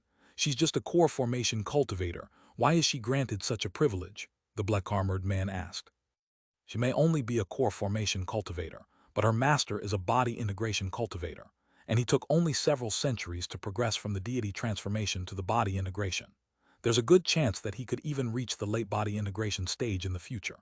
As for that Fairy By, it's said that she only took just over 100 years to reach the mid-core formation stage, so she also possesses extraordinary cultivation aptitude. You only recently joined our Deep Heaven City, and that's why you don't recognize her," the armored guard explained. "Could it be that her master is the senior Han who once matched the Long family patriarch in a battle?" the man with the Who surname exclaimed as his expression changed drastically. "Oh, So you've heard about Senior Han as well. That makes sense. Even though there hasn't been any news about him for a long time, he's still a vastly renowned figure among our human race. Otherwise, the panel of elders wouldn't have granted such a privilege to that in-name disciple of his. The other armored guard replied with a smile. The man with the Hu surname nodded before asking, "So that woman is Senior Han's in-name disciple. No wonder she's been granted free passage. Does she visit our deep heaven city often?" "Not too often. At times, she visits once every 1 or 2 years, and at other times, she visits once every 7 or 8 years. However, I've heard from some friends of mine that every time she visits, she's always here to purchase materials from the markets. That makes sense considering how much of a shortage there currently is on all materials. Only our deep heaven city is able to provide some materials for sale," the other armored guard replied. "I see. Does this mean Senior Han resides somewhere close to our deep heaven city?" the man with the Hu surname asked. "I don't know about that. After all, no one dares to follow this ferry back to where Senior Han is currently dwelling. In any case, it's not in our place to be discussing matters surrounding body integration seniors. How about you tell me about that chunk of purple golden iron you discovered in that market last time?" The other armored guard changed the subject in a rather cautious manner. I really lucked out there and secured that material for a low price before selling it for a good profit. On that day, I was visiting a market and just so happened to pass by a small shop. The man with the Hu surname seemed to be more than happy to tell this story, and he immediately gave a spirited recount of events. All of the other guards on that section of the city wall listened with rapt focus, and the events that had just transpired were quickly forgotten. At this point, the streak of white light was already heading directly toward a certain market within Deep Heaven City. Several hours later, the streak of white light landed in front of the human and demon exchange center within the market. The white light receded to reveal a silver-robed young woman who appeared to be around 16 to 17 years of age. She had an oval face and a pair of large, bright eyes. Her delicate cheeks were tinged with a rosy complexion, and she had grown to become quite a beauty. After issuing some spirit stones to the guard in front of the exchange center, then accepting a treasure that would conceal her identity, she strode into the hall, enshrouded within a ball of spiritual light. Moments later, she appeared inside the main hall of the exchange center, where over 100 other people were present, all of whom had also been concealed within balls of spiritual light, creating quite a lively and bustling scene. Bai Guor quickly inspected her surroundings before her gaze settled on a certain direction, and she strode toward a certain corner of the hall. There, a demonic cultivator enshrouded within a cloud of black chi was standing in silence. As soon as Bai Guor approached the demonic cultivator, the black chi around the latter churned slightly, and a pristine white hand reached out, holding half of a jade pendant. Bai Guor flipped her hand over upon seeing this, and produced half a jade pendant as well. The two halves of the jade pendant were then connected to form a whole, and Bai Guor was quite relieved to see this. A pleasant female voice rang out from within the black chi, and she seemed to be familiar with Bai Guor. So it's you again. Is your master still in seclusion?" "Ah, I didn't expect you to come here in person, Senior Qin. Indeed, my master is still in seclusion," Bai Guor replied in a slightly surprised manner. "The materials your master requested this time are extremely valuable, so I couldn't entrust them to anyone else. I must say, your master never ceases to astound me. To think that he was able to nurture you to the mid-core formation stage in just over 100 years," the woman within the black chi sighed. "This is all thanks to the pills that master gave me, and the efforts he made to cleanse my essence. Otherwise, there's no way I could have reached the core formation stage so easily with my aptitude," Bai Guor replied, and the tone of her voice suggested that she was very grateful toward her master. The woman within the black chi was none other than the heavenly fox being, Qin Sar, who had engaged in many transactions with Han Li in the past. Every once in a while, Han Li would send Bai Guor to this place to exchange for items with Qin Sar in his stead. In any case, it's still very impressive that you were able to make such fast progress. If you continue in this manner, there's a very good chance that you could progress to the deity transformation stage or even spatial tempering stage in the future. All right, that's enough rambling from me. Let's begin our exchange," Qin Sar said as she pulled out a purple wooden box and handed it over to Bai Guor. "Thank you for your words of praise, Senior." A sweet smile appeared on Bai Guor's face, and she flipped a hand over to produce a blue ring. Letter 1d627, letter 1d633, letter 1d626, letter 212f, letter 1d4cc, letter 1d626, letter 1d4b8, letter 1d630, letter 1d4c2. 2 hours later, Bai Guo re-emerged from the hall, then made her way over to a secluded corner before rising up into the air and flying back the way she had come from. 2 months later, she descended onto a massive mountain deep within a mountain range that was remarkably abundant with spiritual qi.